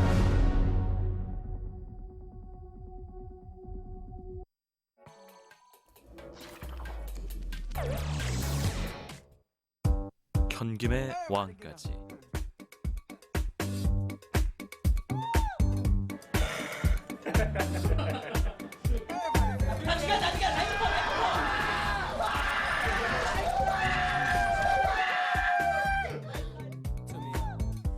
The best of five, the quarterfinals begin right now. I say Lunatic, you say who? Lunatic! Who? Lunatic! Who? Now! Now!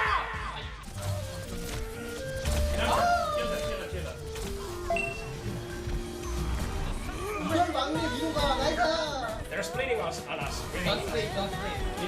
밀어. 아! 막아버리기! 가라!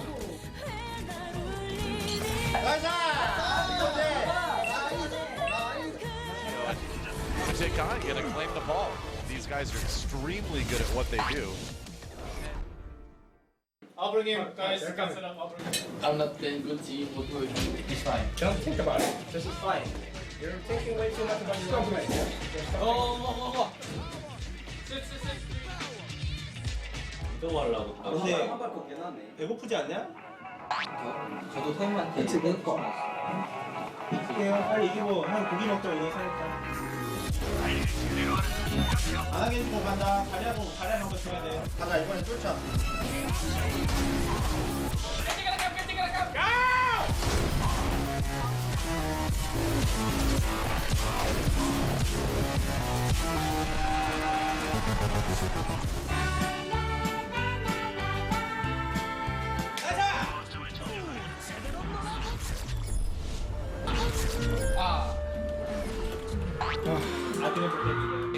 And Envious finds himself down 0-2 in their first playoff match. Okay, the thing is that people need to trust themselves. You can win. We need to win this. So bad.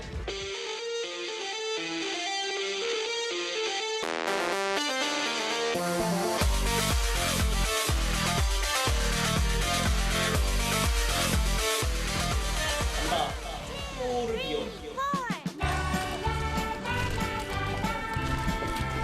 Can it turret? 야 이용다 있는 내 거로 내가 이용다. Turret again. Turret.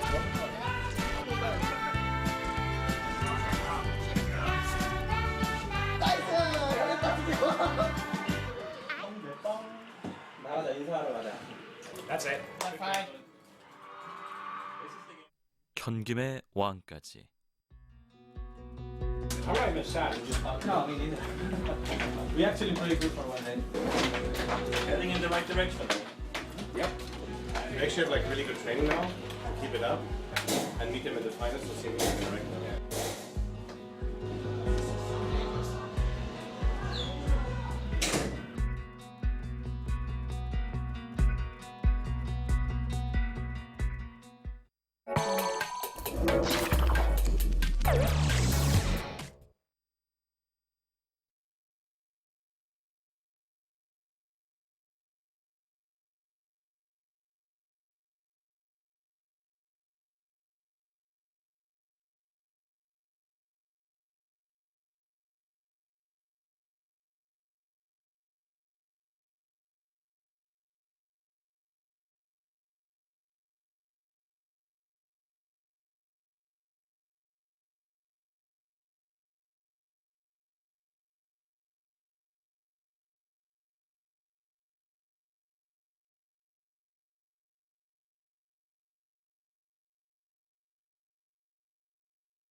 Welcome back to Overwatch Apex Season 2 with Doe and Monte Cristo. Right now, we are all tied up in this best-of-5 semifinal match to decide who goes to the grand finals.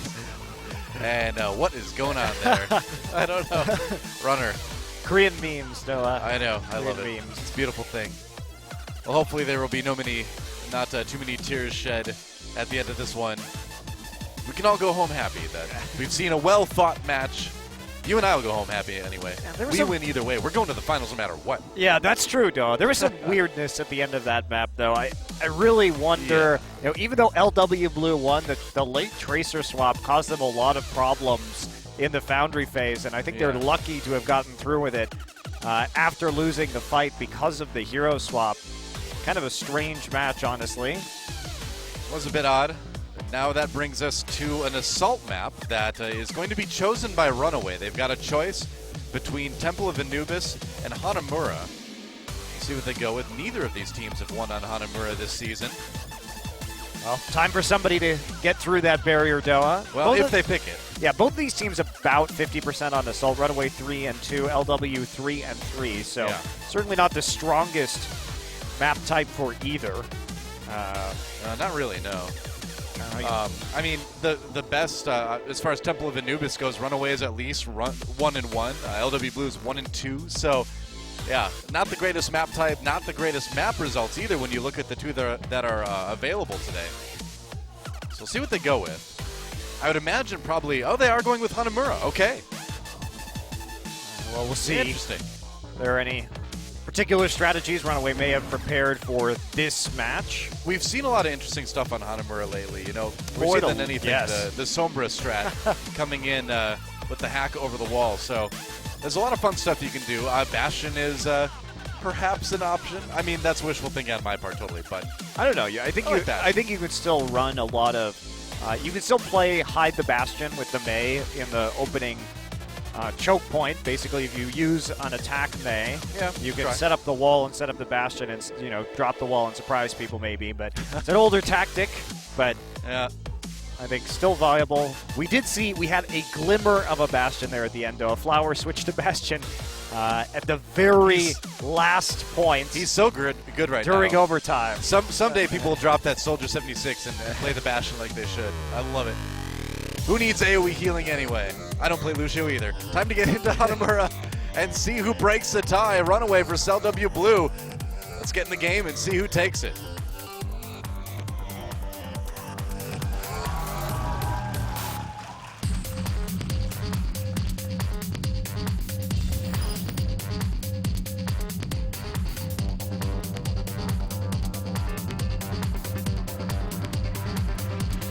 I get it. Welcome to Hanamura, where the trees are ever shedding their flowers. It's beautiful. It's always spring. Yep. The crowd really into this one. It is a packed house here in the it's totally jammed. OGN studio. Yeah, awesome. As it should be for a delightful semifinal, Doa. Absolutely. Runaway on the attack. First here. Okay. LW Blue looking pretty standard, except for Flower on the Torbjorn. No, he will switch. Typically, you'd see Gambler play Torbjorn and then run single support, but they are standard as standard can be. He didn't play any Torbjorn last match, which is a bit surprising because it's been popular lately. It's been very popular on Hanamura in particular. Yeah, I'm actually been one of our Torbjorn players. So. Yeah, I'm actually surprised that we see Flower on the Genji here because you just don't. It doesn't have the same amount of value on defense on point A because you're not doing a lot of DPS. You're not, say, getting on top of the house on the right-hand side and trying to snipe people with the Soldier from the high ground. Right. And we've seen him play the Mei on these points, too, on defense as well. So it also creates problems against perhaps the composition that Runaway is going to select here, which is potentially a 3 TPS comp. I love it. Cox. Are they going for it? Yep. Cox on the 76. Okay. Here we go. It's a dive composition, but I don't know how they're going to actually get through the choke point here, Doa. Where is Kaiser going to go? I mean, they'd have issues. Whoa, that's going to be a problem. Bumper gets low, gets hook in return, but Janice finishes him off. Not a great start. Oh, no, not a great start for Runaway. Well, yeah, they'd have more trouble if the May was there, but it's not. So maybe they can just rush through the door, but I think they need everybody alive for that. Hoxall not carrying. He's going in anyway. Yeah, Sabielby with the early pick, too, on the runner. They're getting horribly split spawned right now as they charge out. I just don't like this comp, Doa. I don't understand what it's trying to do. You can have the 3 DPS, but if you're running with just the Lucio to heal, and you're trying to get through a doorway, I just don't like it for... what is Bumper going to hide behind while he's on this Roadhog right now? He has to just walk through sort of naked without protection. I don't like and it he's for just going to get hooked. Attack specifically, because you do need to come through that door. Yeah. How do Bumper and Cox get through this doorway? Like, they can't. So. Great question. They need to dive, direct the attention away from those guys, and let them walk through. They need to create space, and that's what Stitch is trying to do. Drops a pulse bomb, misses the stick, though. Sabielby going to be the recipient of the nano boost as he goes in. He does not use his ult, though, so Sabielby, maybe not the greatest nano boost ever. Meanwhile, Stitch does finish off Janice, so they were able to cause enough havoc by just diving through the door that they might be able to actually pick up a point here. And there's a sleep dart! Maybe not. Yeah, Flower can end that one. Sabielby and Flower coming up big as they often do. Yeah, cleaning up that fight, not too difficult. Again, the level of protection is very low on the side of Runaway. And now they switch over to the Diva, but they're sticking with Winston. And now Cox has to switch over to the Ana, but with only 2 minutes remaining, they've lost a lot of time and a lot of ult charge, resetting their economy. Yeah, it's a big problem for Runaway. Whole hog for Sabielby. Good job saving that one. Just going to use it to push Runaway back and buy more time. It's another good 15-20 seconds. Actually manages to pop Bumper out of the mech, too. That really hurts them because trying to spam Mini Devo through this doorway while you have Jonas there able to shield it off makes it extremely difficult to actually pick it up. And Flower, in fact, will just go ahead and dash through. Well, Bumper just probably walks in and gets himself killed. He has to. He basically has to. Takes less time to die and come back than that does to try to get that suit back as a Mini Diva on this point. Again, though, I sit here and I more or less wonder when Runaway has been successful with nano-boosted Dragon Blades, why did it take so long for them to go back to that once again? They're trying to be tricky here, I think. I think they're trying to surprise LW Blue, but they're trying to surprise them with something that's, just fairly easy to defend with what LW Blue's got. Hoxall with the Dragon Blade, going to try to turn that all around immediately. Sound barrier from Gambler, and he's not going to work. Mako just chases him down.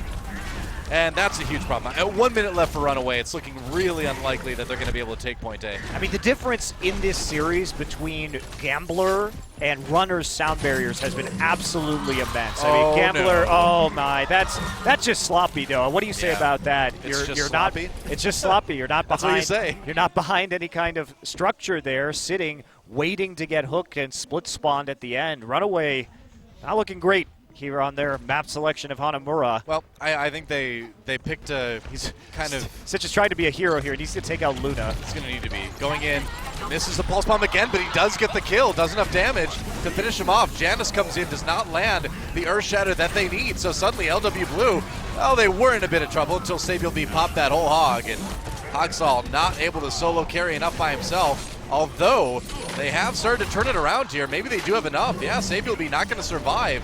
And just like that, LW Blue with a couple ill-advised ultimates, and I think they're going to have to give up point A. Well, crucially, Stitch got the kill on the Viana to cut off all of the healing to the front line. And then on top of that, Jonas didn't hit the Earth Shatter, so they had to use the whole hog just to block people from coming through the choke. Meanwhile, Nanoboost goes down to the Hoxall, and even though he doesn't have a Dragon Blade up himself, does the damage. So, but that was really Stitch being clutch and making the play. It's a great kill on Ana, and LW Blue kind of handing that one over to Runaway at the last moment. But they do have a new lease on life now. Luna goes down early, and Runaway with a chance here to get some momentum going on point 2. Hoxall with a kill. Both supports out of the way. Janet's very low. Hoxall really doing work, getting so low, down to just 40 health, but survives. Can they get the point going? Wow, yeah, 2 ticks on the control meter already. Flower getting taken out. Hoxall coming alive, and Kaiser grabbing the kills as well. May not surviving, and that may be about it if they can defeat these reinforcements. And Mako's still here, and it's going to be a long time coming, most likely. Considering everybody respawning right now, you can see them back on the point. They're planning Oh, just to that's trickle it. out, but no, they don't get it. Just like that, Runaway takes nearly the whole time to take point A and then immediately takes point B. It looked like that may have been a mistake, actually, from LW Blue, because it looked like they were waiting in the spawn room to come in and trickle in one by one, and they may have just misjudged it. Generally, that's what you do, is you send people in one by one and gradually try to come back, but So, yeah, maybe a bit of mistiming, but LW Blue just kind of falling apart towards the end of that defensive round. one thing that I really liked that we saw from Runaway is they switched Cox back to the Soldier 76 at the end. And I think that makes a lot more sense on point B, because you can actually, if you can get that tack visor up, and maybe this was the plan all along, Doa, maybe if they got that first point, that style of composition on point B, if you have tack visor and Dragon Blade, it would be incredibly hard to defend a snowball. Like, you might be able to get a 6-minute double cap, you know, with 6 minutes left in the time bank if you did very well on your first attack. But I think it was really optimistic, but they went back to it later, which makes me think that it was more of a snowball strategy for point B rather than something they were necessarily expecting to 100% work on point A. But regardless, you know, 3 minutes 5 seconds, it's decisive when they come through the second time, and the supports going down on the high ground really made a huge difference. That's got to be really stressful for LW Blue as well, to nearly have that full hold, have it look, you know, almost like it's in the bag, and then end up with 3 minutes in the time bank for your opponents on the other side. So shaking mentally for LW Blue. See if they can shake it off, I suppose. Do better on their offensive round. Runner on the Torbjorn this time around. Yeah, we're going to look at what is essentially the most quintessential LW Blue composition. Full dive with the Zenyatta. Yep. They play this more than anybody else, and Runaway will be attempting to use that Torbjorn. Otherwise, pretty standard composition. Runaway would be very vulnerable to a Pharah here. But well, luckily for them, no Pharah yet, but maybe they'll swap to it once they see it. See the Torbjorn. Luna looking for the right-click peek, not finding it. Get some decent damage down on the shield, though. They're going to be able to bust through the Reinhardt shield very quickly. Yep. One of the nice things about running Zenyatta. LW Blue walking in here. That's a hook. Onto Janus. He's going to go down. They did enough damage. Bumper gets a kill there. They'll have to fall back after this one. Sabiel B. Ooh, Sabiel B. Yeah, cleaned up by Stitch, and Flower jumping out in the nick of time, but he got a kill onto Bumper. And that means LW Blue is going to be at full strength on the point, just a little bit faster now. Chance for them to push 6 versus 5. Yeah. See what Luna can do here. Building up towards that Transcendence. Flower on the outside. They've got Kaiser very low. They take him out. Good start to get the Reinhardt removed. Now Sabiel B trying to get the attack. I think he got the stick. Got two! Got both, well, he got Runner and Cox, essentially both supports. And this is a decisive win for LW Blue on point A. Yeah, taking the man advantage, just immediately going in with the fight that they had and capping the point quickly. Very nice tracer play by Sabiel B as well. Both supports a little bit too grouped up. Man, and that's a tragic. Runner so close to the Molten Core. It looks like he's going to stick with the Torbjorn. Yeah, I think you stick with it. Why not? I mean, you're so close. You might as well. Where's the, okay, the turret's over here on the side, so it's going to cut off a flank approach. Interesting. From Sabiel B. And cover the point, because he knows they're probably going to try and all in the point, and if he can Molten Core, oh boy! Yeah, Runner dies right as he gets the ultimate up, and LW Blue already storming their way into point B here. Dragon Blade out. Flower doesn't even need it to finish off Cox. Sabiel B does that for him. And there's a hook. Oh, he survived though, dashed through it, managed to get the reflect up in time. Might have been a little bit of help from Mako as well on that. Sound Barrier comes in, self-destruct not doing a whole lot. Runaway though desperately trying to hold on to the point. Yeah, it's going to be so hard with the Zenyatta here though, Doa, because if you have that good shot or the target selection, which we know LW does, and go person by person and just work your way through the enemy team. Yeah, they've got to make it back and kill Luna somehow, because that Discord makes handling the respawn so easy. You don't have as much healing, but it works out. Yeah, they are making a good fight of it though. Yeah, they are. Haven't been able to get much control meter built up on the LW Blue side of things. Sabiel B finally gets a kill on the Runner though. Be really close here, but Luna actually showing up, however. Oh, Sabiel B goes down though. Cox with the kill on the Genji, and there's a Transcendence. Luna with not a lot of people to heal though. Maybe a little bit late on pulling the trigger on that one. I think LW Blue's gonna have to back away. I don't think he should have used that Transcendence at all right there. Yeah. Too many people had already died. You want to set up for your next push instead. And they're still going, but I think eventually this is just going to be a loss for LW Blue. I think they need to pull back. It seems that way, but Pulse Bomb comes in. Kaiser very low. Maybe they can turn this into something, and I think with that Dragon Blade, they certainly can. Still not getting that control percent or that control meter building, though. Finally just a hair, but they haven't had any time alone on the point at all. Runaway doing a great job of staggering through, and it looks like the combination of that self-destruct and the Dragon Blade will be enough.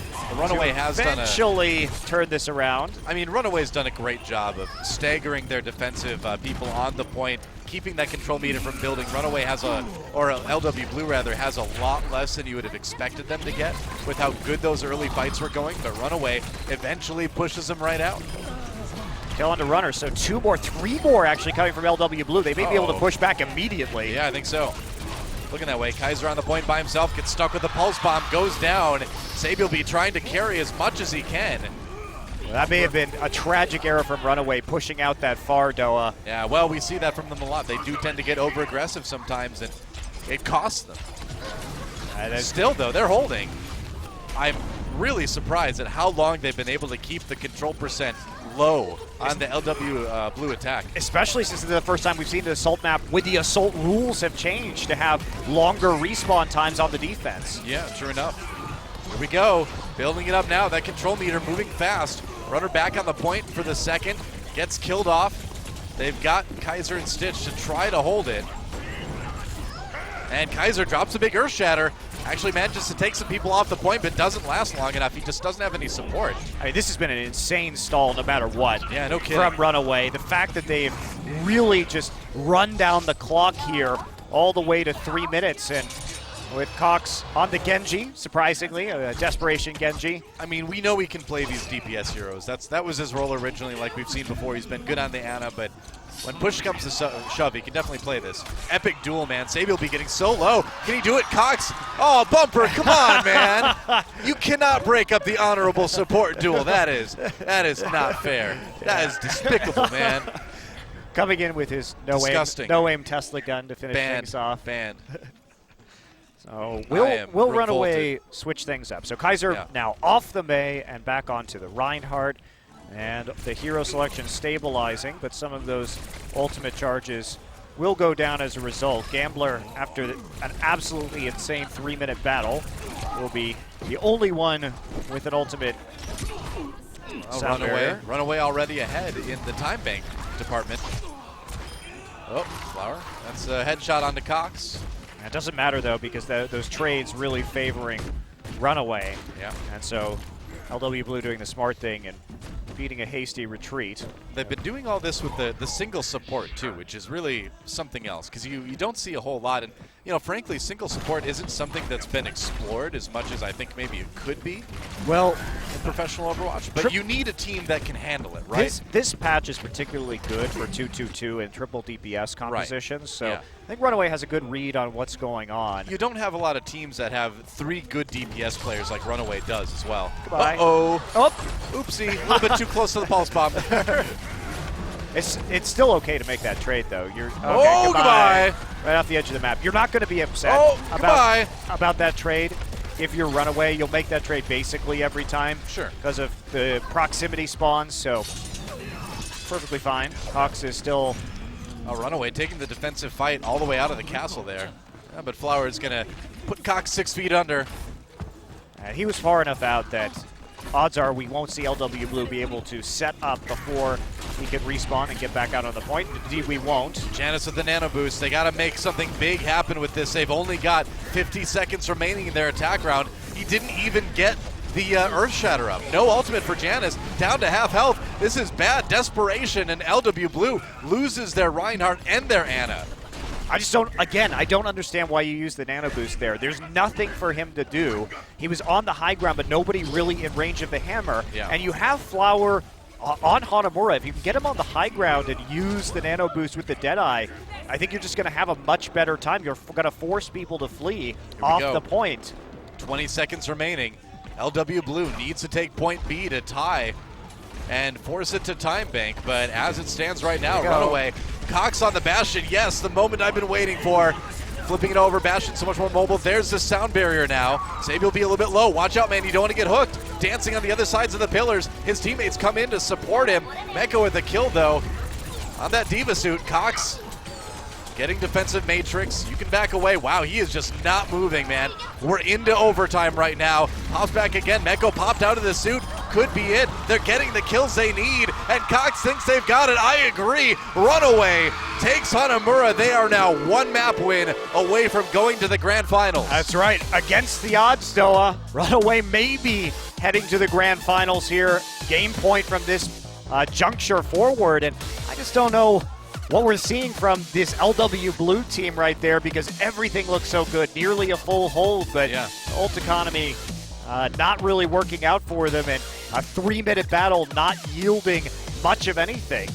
You know, I think we're seeing some of the things we mentioned earlier in the broadcast, some points that they needed to sort of address going into this one, and two big ones that stand out to me are Janice's Reinhardt play, and at the same time, perhaps even more important, Luna's nano boosts on that Ana have, again, been very off tonight. Well, yeah, and it's also that their Runaway is playing this triple DPS style, which may be throwing some kinks into LW Blue's plan, because Cox earlier in the season, before he replaced Shine on the Ana, was one of the DPS players for this squad, and he still has that versatility. And it's going to be a tactical pause, new feature here in the semifinals. Yeah, so this is something that we've just introduced. So between maps, one of the teams can choose to take a tactical pause, get the coaches back in the booth, talk about what they need to do to improve, and it looks like LW Blue, the first team to take advantage of that tactical pause option. So you can see right there the coaching staff chatting it up. We got new tactical pause, funky tactical pause music too. I like it. That's right. So I really like this. I really like this feature because it allows them to try and address issues, whereas normally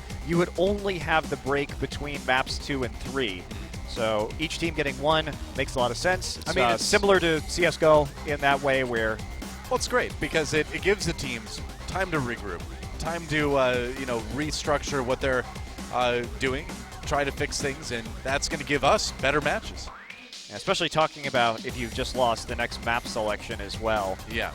I'm very interested to see what the escort map will be here. Well, both teams have been pretty strong on Route 66. It's going to be Route 66 and Dorado are the two choices that LW Blue has to work with. Now, this season, as far as those maps go, they're 0-2 on Dorado, so that's not going to be too tempting. But I'm sure you're about to say what I was going to say. Runaway's really good on Route 66, so it's tough either way. I liked what we saw in the last map that LW Blue played against Kongdu Panthera on Route 66 too. Yeah. But yeah, Runaway is 2-0. The Route 66 is in fact the only escort map that Runaway has played. LW Blue does have a win on their only Route 66 game this season. Which was their last game in the last best of 5. Right. So, Dorado. Dorado is the really interesting question here because for LW Blue, they haven't looked good on Dorado, but some of the mistakes have been avoidable, right? Some of the times where they lost where they weren't on the payload versus Kongdu Panthera, and Giannis was unable to get close enough to really push the match into overtime, and as a result, they lost straight out right outside of point B. You know, the tricky part is that Runaway hasn't even played a game on Dorado this season yet, so we really don't know what they're capable of on that map. Yeah, that's... I don't know. I don't know if I risk it, though. I think this is a really hard selection. Yeah, I agree. For LW Blue, because you know that your strength here is going to be matched by the strength of Runaway. Right. And you don't have data on their Dorado play. Tough. Very, very tough call. I don't think there's a good answer for them. I say you go with Route 66. I mean, you have at least a known quantity in a sense that you know what these guys are capable of on the map, and while that may not be appealing to play into, at least you're not going into it blind like you would with the Dorado pick. So we'll see what they choose, but it seems like maybe Route 66 is a better way to go here for LW Blue. It's a tough choice, so either way. I mean, honestly, Doa, this map pool was pretty stacked against LW Blue. No Numbani, and then this escort map being a really tough decision for them. It's a tough night. It's going to get a lot tougher if they lose this next map. It is do or die time now for LW Blue. Their season is on the line. Runaway if they can take this next map, they will go to the finals. So they will come out of the promotion matches before the season began and end up in the finals. What an insane season these guys have had either way, but if they make the finals, crazy. Runner's going through that booth. Yeah, and it would be even more insane if Meta Athena, the other team that was just promoted, made it on the other side of the bracket. Totally possible. Totally possible with how you look at those guys when playing. Lunatic High looking good, but still looking vulnerable in a couple senses. So, yeah, I think it's there's definitely a chance where we could see Runaway versus Meta Athena Grand Finals. I think that the way this is going, Doa, it's really hard for LW Blue to win this best of 5 because even if they win this escort map, Runaway's probably going to pick Eichenwald as their final map, and that is a very good map for them. Yeah. So I feel like with Route 66 and then possibly into Eichenwald, LW Blue is going to have to massively overperform compared to their previous form on these maps if they want to take this best of 5. As you can see on your screen, it is Route 66, the selection for LW Blue. And they need to win it. It's down to this. This map could determine the rest of their season, or the end of their season, I guess you could say. Well, I mean, they'd still play in the third place match, but their chances of winning the season could end here. Yes, go to 0 for sure. Yeah. Route 66, LW Blue showed this map quite recently. They did end up winning in time bank, but they had a massive time bank advantage. It was 1 minute to 3.5. Right. Pretty easily pushed out with the help of Flowers Farah. I'm really curious to see, because now the pressure is really on for Runaway. You know, they came in last season. They showed us Hawksall, which is impressive. Still got knocked down to the promotions. Didn't lose faith, crushed the promotions, got back into this season. Here they are. If they win this map, they are going to the grand finals. LW Blue, though, they've got a lot of talent. They want to stay alive. Let's go to Route 66 and see who takes it.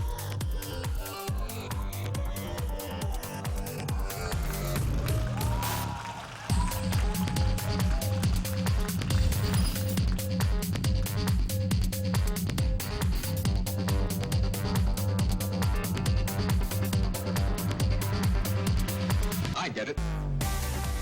Welcome to Route 66. Wow.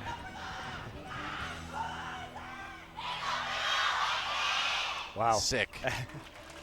This studio is packed to the brim, and these fans are ready to see their teams fight it out for a spot in the grand finals. I really hope we get a 5th game out of this, Doa. I agree. This has been a great series. It's been a little dirty. It's been a little sloppy so far, but it has been entertaining.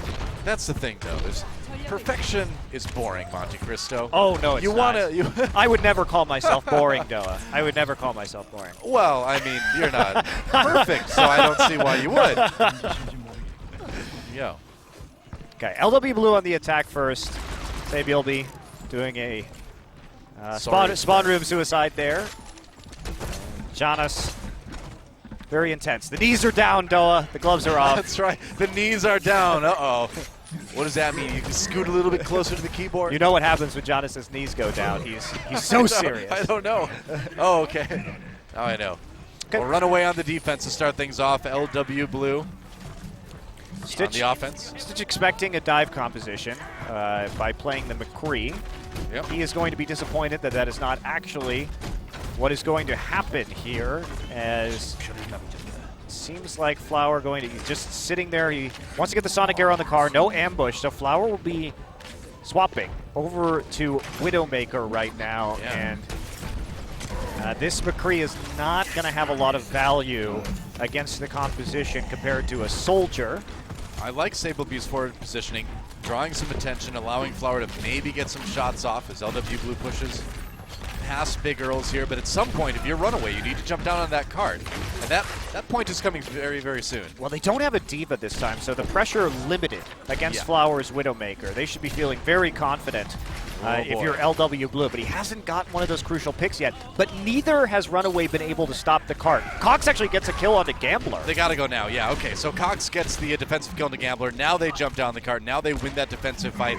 Stitch trying to handle the stragglers. So they let the payload go pretty far, but now they can just post up on big Earls, and it's kind of difficult for LW Blue to get to the cart sometimes. Yeah, the thing is, though, Jonas and Mako are going to give Luna a ton of ult charge right now because they weren't picked off. And there you go, right into the nano boost. So you're liking this if you're LW Blue. You're 33% above Cox on his nano boost. So make a play around the nano boost now. Inch up to the cart, get your Reinhardt boosted, and try and make that play. And there you go. There's going to be no nano boost at all anytime soon. Oh, that's huge, man. I mean, removing the Ana from the team makes a lot easier. There's the hook. Oh, broken because of the terrain, though. Sabi will be looking for a bit more. Deadeye didn't claim any victims for Stitch, though. They're on the point. LW Blue has had to fall back. Yeah, but Jonas is going to get the kill on the Kaiser. He was nano boosted right there. Nice flank. Stitch hits the flashbang, but he's got to be running after that one, and he will just get surrounded and destroyed, but they're not on the cart. They fell back throughout all of that to try and collapse onto the McCree.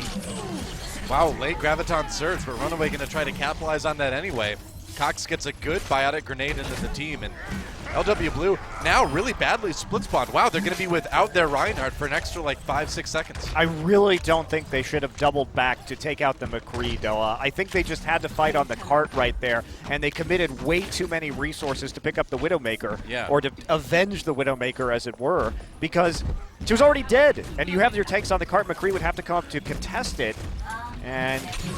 Oh dear, Sabiolbi pulled up to the top of Big Earls, gets off just in time though. Close call. If he would have been pulled a little bit farther onto the high ground, I think he would have gone down very quickly. Sneaky Roadhog. Oh, gets a hook on a runner.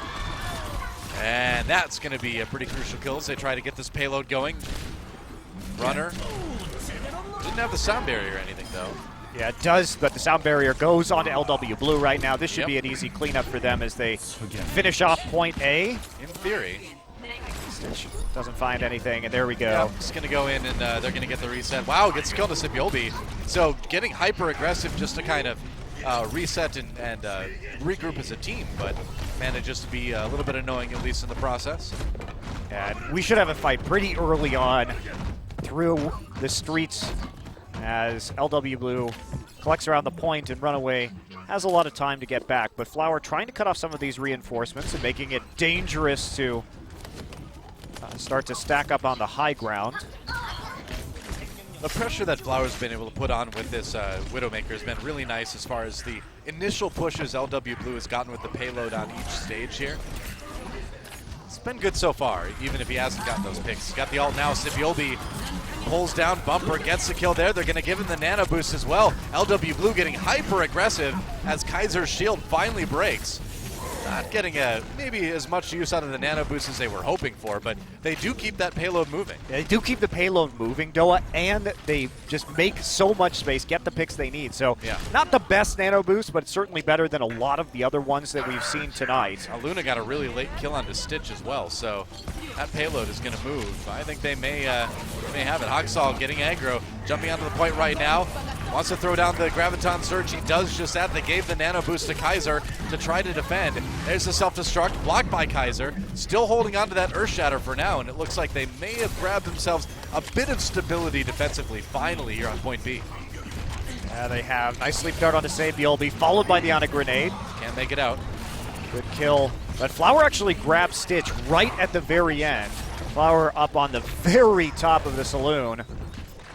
Getting a couple of nice shots in, but he's not going to find a whole lot more as the Roadhog will drop down and take a breather behind the column. It's a big target. Doesn't get the hook onto Flower, rather. Janus gets Bumper, though. That's big. Finishing off the damage that Flower did initially. Janus with the nano boost now. Going after Kaiser, who's got that Zarya shield, but he doesn't have a lot of health left. Nice sleep boost. Don't even need to kill him with the charge. Luna finishes him off himself. Stitch coming in with the tack visor. Needs a bit more than just a kill on the Ana, though. Yeah, Bumper trying to get just a tiny amount of damage onto Flower, but eventually will be desuited and killed. Shot right out of the back. Yeah. And that'll be the finish here on point B. But good delay from Runaway throughout streets, 2 minutes 20. And LW Blue, both teams investing the sound barrier on that last push. Flower immediately moves over to the McCree. The Widowmaker not quite as great on this third stage here, so I think that's a good choice. I think he's anticipating that the Genji is going to come out from Hoxall eventually, who has been playing the Zarya. for most of this time, but not going to happen just yet as the Graviton Surge is still available to him. Kaiser, not a lot of health on that shield left. Counter Earth Shatter right into Kaiser the Graviton again. Surge. What a combo, and Runaway will stop LW Blue cold. He's just so good at barely stepping around, sidestepping the other Reinhardt shield, and making sure that they have those impact plays. Communication on point for Runaway, and they turn it into a massive kill and shave more time off the clock. Well, that's valuable when LW Blue is looking at just a minute 20 left. They're going to pull in That's a Sebilby. Great hook. Oh boy, yeah. Great pick. Sebilby not respecting the enemy Roadhog and getting himself into a vulnerable position. It's like that's what you call a 15-second hook, because that's how long you delay the push with just that one kill. Yep. Are going to go in anyway. Oxal getting aggro. Kaiser gets a charge. Oh, that nano boost not working out at all. Another botched nano boost by Luna onto the Diva right before she's desuited. And Runaway has an easy time holding this one for the moment. They're going to go for the Deadeye in the end anyway. Payload does move. Runaway falling back pretty far after that. Kind of lucky, actually. They didn't end up paying for that botched nano boost too hard. Well, not right now, Noah, but you never know what that could have been used for in the future. So, see if they can get it back quickly. Hoxall is caught out with a flashbang, but doesn't end up falling. Sabi will be pushing everyone back with the whole hog. They've been doing a nice job of zoning everybody off of the cart. Great flank. But Stitch picking up the kills. Oh, they got the sleep dart onto Janus for a second, but he was woken up again immediately, and LW Blue keeps things rolling. That payload getting very close. We're going to be into overtime, though, but it's so close. There's a Graviton Surge for Runaway. If they can win a fight decisively, they can just end it right here. Janus has the nano boost, and they need to chain that into some kills. Hoxall goes down, though, and Janus gets the pin over onto Kaiser. There's another kill. They got to stay on the payload. It's a brawl so far. Luna boosted Gambler right there, so another nano boost that doesn't have a lot of value. But in the end, it may not matter. They're so close. Self-destruct, do they get there? Oh, they get there! Wow. Nice zone at the end. So they got all the way through it. Was a little bit close. They are outplaying their own Ana pretty hard right now because, Luna's ultimates have not been very useful. But that said, LW Blue comes away from their offensive round with 3 points anyway in overtime, and that may come back to haunt them, but they get the map done. They do finish it off at the very least.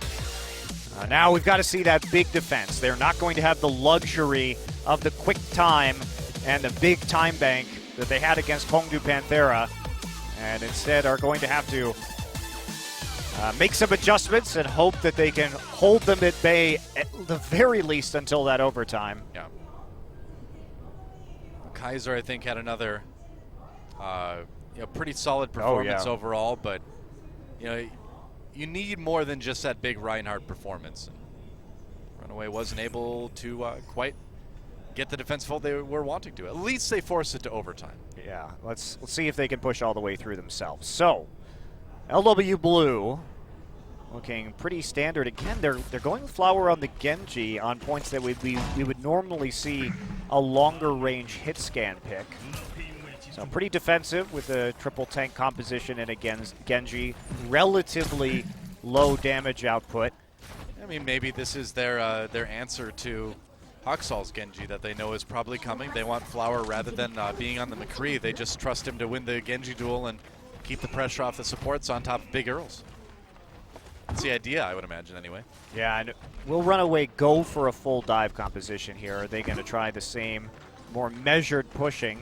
It's like 3 tanks are probably going to be the decision. Yep. They're not going to check one of the train cars with the Sonic Arrow from Hanzo. Taking a little bit of a gamble there. Okay, so that Vita Grenade, not going to get much charge for Zero Luna. charge, actually. Didn't hit anybody. Yep.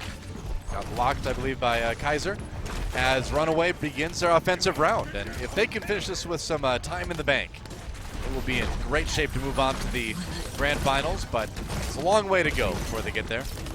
Nanoblade's going to be crucial to both of these teams this round, so keeping track of the Ana and Genji charge, very important, and that advantage currently going over to LW Blue. Awesome. Bumper nearly dead, 12 HP. Yeah, both Roadhogs getting really low, but they both end up living for the moment. Stitch the first death on the Runaway side of things, and LW Blue may have a bit of a defense here. Hoxall, though, going after Gambler, doesn't finish him off.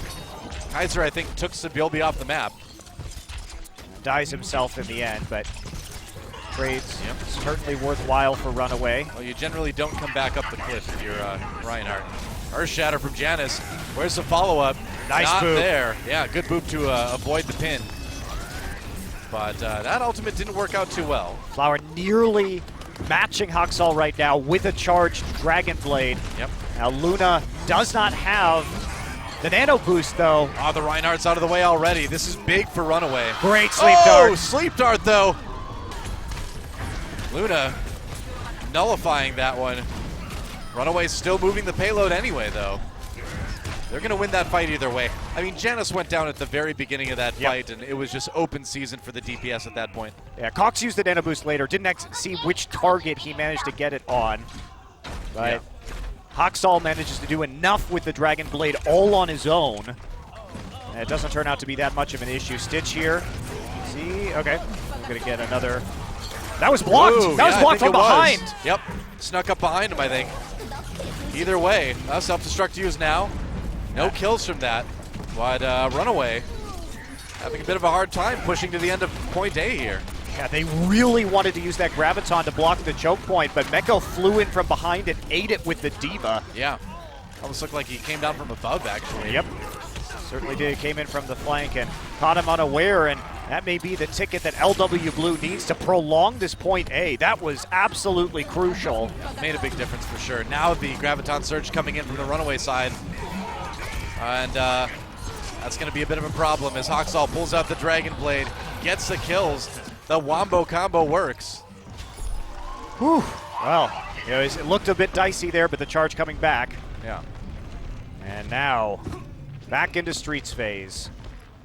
Runaway using all of their ults to complete that push. LW Blue trying to control the high ground right now. Chase Hoxall off, prevent him from poking his way back up to another Dragon Blade. Yeah. Flower's got that zoning Deadeye now, at least. All right, Electric Cowboy time. Coming in. Oh, gets hooked.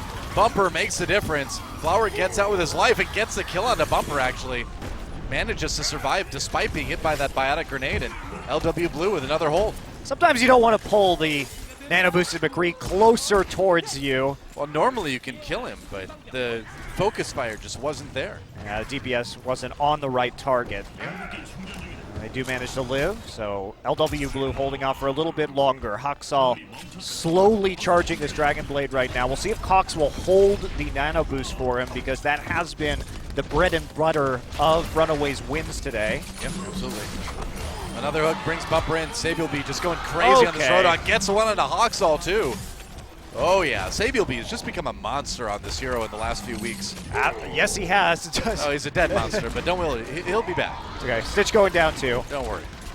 But, yeah, Sabielby was, his Roadhog player was top tier in their last match against Kongdu Panthera. Certainly was the big carry on the team to close things out in that best of 5. And showing a little bit of that again. But LW Blue, now with a big ult disadvantage, Runaway should be feeling pretty good about where they are in this push. But 2 minutes remaining. They did lose a lot of time. Deadeye again. Oh, he got Hoxall, actually. Huge. Hoxall, I think, maybe tried to go in for the block and didn't time it right. Meanwhile, Cox, no nano boost coming out of him just yet. Kaiser has to back away. Cox goes down, actually. Might have been clipped by that Earth Shatter coming out of Janus, I believe. Sabielby trying to capitalize with the whole hog, and it looks like he will. LW Blue winning another big defensive fight here. And that was so crucial. The play that was made on the Deadeye with Hoxall, because Cox had been holding on to his Nano Boost for a long time to try and set up that big combo. And when Hoxall gets picked off, immediately there's no opportunity to actually follow up on that. So more time wasted more or less by Runaway because of a positional error. All right, Mako just throws in the self-destruct. No kills there. Does manage to keep delaying Runaway, though. They've got the Nano Blade, and here we go. Going after Luna is a bit vulnerable on the outside of the fight. Now Janus, the next target. that Hawksall wants to take down, they'll get it. And Runaway winning the fight they need. And you only Flower remaining, and he will not last long. Yeah, you have to go all in there because the cart is still so far away from point B right at the beginning of this phase that with only a minute remaining, you know they're going to be able to defend once again. So it's not really in the clear yet if you're Runaway. LW Blue should be able to make at least a minor attempt here to stop it before it enters the warehouse. Yeah. They probably can't stop it altogether, but they at least want to buy themselves a bit more time anyway. And here's the attempt. Janice coming in from the top. Hook misses for Runaway initially. That does help out LW Blue. Nice sleep dart onto Stitch. No pulse bomb coming out there. Luna was so ready, but Kaiser gets him anyway. Never mind, Stitch is like, that's okay. I'll just wait. I'll get the 2 kills with the pulse bomb at the end of it. Solid charge by Kaiser, though. Even though the sleep dart went down, he picks off Luna instantly. And they can convert that once Stitch gets back up with a pulse bomb. 1 minute, 30 seconds for Runaway now in the offensive round. Less time than LW Blue had to work with. Runaway. A lot less. Had to use some ultimates to get here, too, that I think they really would have liked to save. Mekko also changing to the Zarya. I like this shift because it's so hard to get away from Gravitons while you're pushing through this long hallway on this phase. And there's no D.Va coming out to stop the surge. All right, Flower. Nano boost on both sides right now. Hawksall needs to come up big here to keep his team alive on Sleep Route dart. 66. Yeah, Sleep Dart. Not able to capitalize on it, though. Bumper does kill Janice, and now the kill's coming in. Stitch with the cleanup, but they need more. The respawns are going to be coming. Pulse Bomb doesn't accomplish a whole lot. Sabielby would have gone down anyway. Wow, the sleep dart onto Flower forces him to change over to the Mei right now. Electric Cowboy can't get anything done as a result of Cox hitting that ability. Janice has the Earth Shatter, needs to find a very good opportunity to use it. Whole Hog pushing people off the cart. 30 seconds. This is, for all intents and purposes, a final fight for Runaway. They need to push it through all the way here. Janice goes down. That's a good start for Runaway. Oh boy. They are destroying LW Blue. That payload, it might as well already be there. Sabielby can't defend it long enough, and Runaway will tie it up, and they have got time in the time bank. That's right. That's big, actually. Yeah, we're going to see both teams here with about the same amount of time, which is always a bit interesting, right? Because it's going to come down to most likely somebody having a longer overtime push. Right. And how you approach this could be the difference. How each team approaches this could be the difference between victory and defeat when it comes to team composition. Because do you go for, on defense, perhaps some picks that might be, let's say, like Mei, potentially vulnerable to certain counter picks, but you know if you have that Blizzard, there are ways that you can push them off the cart nearly instantly in overtime, right? Yeah. So, okay, we're going to see from Runaway here on the first defense. They have the Roadhog, but no D.Va, no Mei. So they have one big ultimate that can be used to knock people off the cart and take that victory. Otherwise, pretty aggressive for a defense, and pretty unusual to see Tracer and Genji on a Route 66 point AD. You know, to me right now, this is Runner telling everybody on the team, hey, just play what you're most comfortable with. We just want the best individual skill, and we just need to hold as long as we can. LW Blue going for the pick comp again. I assume Luna's just going to check for the Sonic Arrow on the train car, and then he will switch back to the Zenyatta. Yep. Janice hopping in, getting that payload moving immediately, which you definitely need to do. 50 seconds remaining. W Blue trying to take control. They've got to take control quickly of Big Earls. It's a very different composition than they played on attack last time. Yeah. All right, Luna, got to really be careful. You cannot get killed off right now. Oh, got to get in line of sight, too. Dangerous moment there. Had a couple critical teammates there, but they stayed alive. Payload still moving. Flower gets the kill into Stitch. Oh yeah. Runaway losing members fast. LW Blue may get a really good push out of this. And there's no DPS anymore on the side of Runaway. Both of their players taken out. And this means that you're going to have those tanks picked off by the Zenyatta and the Tracer and the Genji so easily, Doa. This is turning into a pretty good push for LW Blue. Very good. Yeah, it looks like they might even be able to get point A here. We're going to be into overtime. Runaway's going to try for a last-ditch defensive effort. We're into OT. Somebody's got to get to that payload. Close call. LW Blue gets back on it, though. Sabi will be here just trying to chase down this Ana, but he's not dead down. yet. Hawksall down. Lost the duel to Luna. Flower trying to stay up. There's an Earth Shatter. Runaway, do they have enough to end it right here? It would be big. Kaiser with 2. There's the self-destruct. LW Blue going to use the sound barrier to try to push it all the way here. Yeah, counter sound barrier comes in, but the tank's A. still swarming onto the cart. It's a no long DPS run back. is there right now, except for Stitch, and Primal Rage going to try and just get it to point A, just get it a little bit further so they can reset the spawn room. That's the most important thing. That would be big.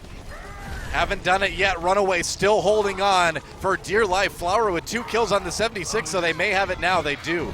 No, they don't. Yes, they do. Okay, Switch came in at the last minute, but he couldn't live long enough. Jeez, these overtime pushes.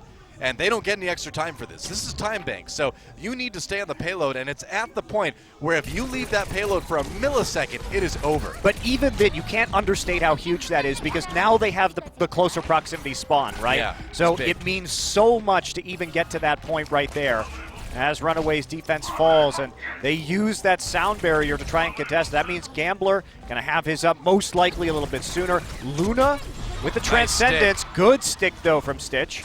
Flower goes down. Runaway forces the trance. That's actually really important. Yeah. Stitch is doing a great job. Trying to hold on as long as they can. LW Blue, like you said, they got that forward spawn. Oh, Luna very low, gets taken out, self-destruct. Janice finishes off Cox as well. Tank's still holding on to the payload, though, and everybody was zoned out by another self-destruct. Yep. So he'll be back right now, and it's all about the Tracers hunting supports and cutting off that lifeline of the healing. This push is turning into an unmitigated disaster for Runaway right now. You almost never see teams push it this far in overtime on in the time bank round.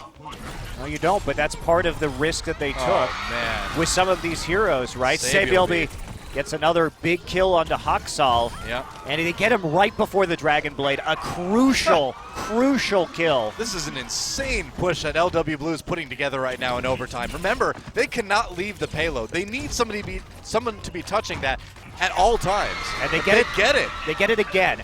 And most importantly, they have that sound barrier once more. So even if Haxal's going to come through with a Nano Blade, has to pick it up big time. They do get Sabielby, and this is their chance. Yeah, this is it. Again, if they can force him off the payload for just a moment, they can end it. They can end this round anyway. Haxal has a good start with a kill onto Luna. But here comes a Primal Rage now. Yep, that's right. Winston slept with the Earth Shatter. Well, he knocked out, I suppose. But either way, LW Blue still on the payload. OT nearly ticking away. That may be about it. They constantly have somebody there, though. Here comes the May in the ice block. I don't think this is going to be moving any further. Pushed off, and there it is. Goodbye. Like it. That's it. But still, incredible push for to LW point Blue. B with a minute on the clock. Very, very respectable push. Of course, Runaway has that wiggle room, but they only have an additional 16 seconds. Minute 16 for them. And so clearly, they will also have to put together a massive overtime attempt here. Kaiser looks really upset. Man, how can you not be? I mean, all you had to do was stop them with barely any time left on the clock. You could have pushed ahead. You could have been going to the finals already if you're Runaway, and now you're in a situation where you're really looking at a strong possibility of a map 5. Stress levels off the charts right now for these guys. But even so, even if Runaway loses, they will have the map selection, and they have their great pick of Eichenwald available to them. Sure. So I don't know if you really get that mad about or that frustrated by what's going on. You'd rather go to the finals right now. Oh, of course, of course. But you're right. All is not lost by a long shot for Runaway if they do have to go to a 5th map, as is probably going to be the case here, because a minute 12 is not a lot of time to push it as far as LW Blue did. I think their composition on defense was way too optimistic with running the Tracer and the Genji on the defense, and especially because those DPS members kept getting picked off, which led them to a pretty severe DPS ult economy disadvantage. Another check here. Smart, but this is another little tactic right here as Meko on the Roadhog. They want that first pick. They want to just win this outright, and they're going to get one. They got it. Yeah, Haksal shields himself, doesn't live long enough, though. Kaiser gets a return kill onto Sabielby, though. So it is 1 for 1 as Stitch looks for a bit more. It's a huge brawl, but that payload is stalled out early. Runaway cannot afford to have this happen. I mean, they're trading kill for kill. Okay, Jonas crucially going There to we mop go. that up because it was 2 for 2, in which case the response from Runaway could have been considered a pretty substantial advantage. Pulse Bomb gets nothing. LW Blue on the payload, though. 30 seconds remaining, and Runaway has... Jonas saved that, 100%. Yeah, Runaway's got a nearly impossible task now. Yeah, they do. 20 seconds remaining. Haksal switches to Diva. And Flower already creeping up onto a Dragon Blade. And here we go. He's going to get it with the Nano Boost. That's for the kill on the Cox. Gets it. LW Blue holding strong. Looks like we're going to go to a 5th map, Monte Cristo. As I don't know if they're even going to get to the payload. They don't. Thanks to the Primal Rage. Yeah. Jonas shows up huge on the Winston.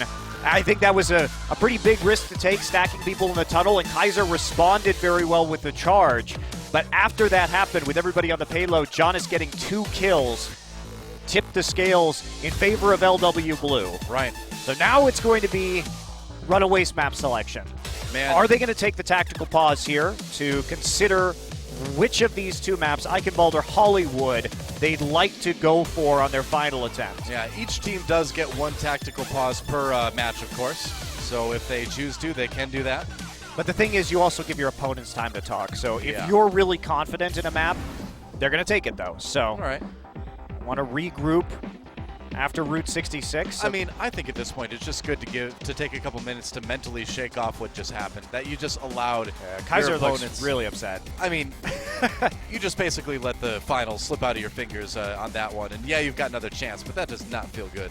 I mean, I know they like to play Genji and Tracer. I just see that in a potential overtime push situation as a pretty low-value DPS duo to be going for when, like I said, some of those ults like Whole Hog, ults like Self-Destruct, ults like Blizzard can just end the map in overtime because everybody has to evacuate or they die, and because overtime goes so long, it ticks down virtually instantaneously. Right.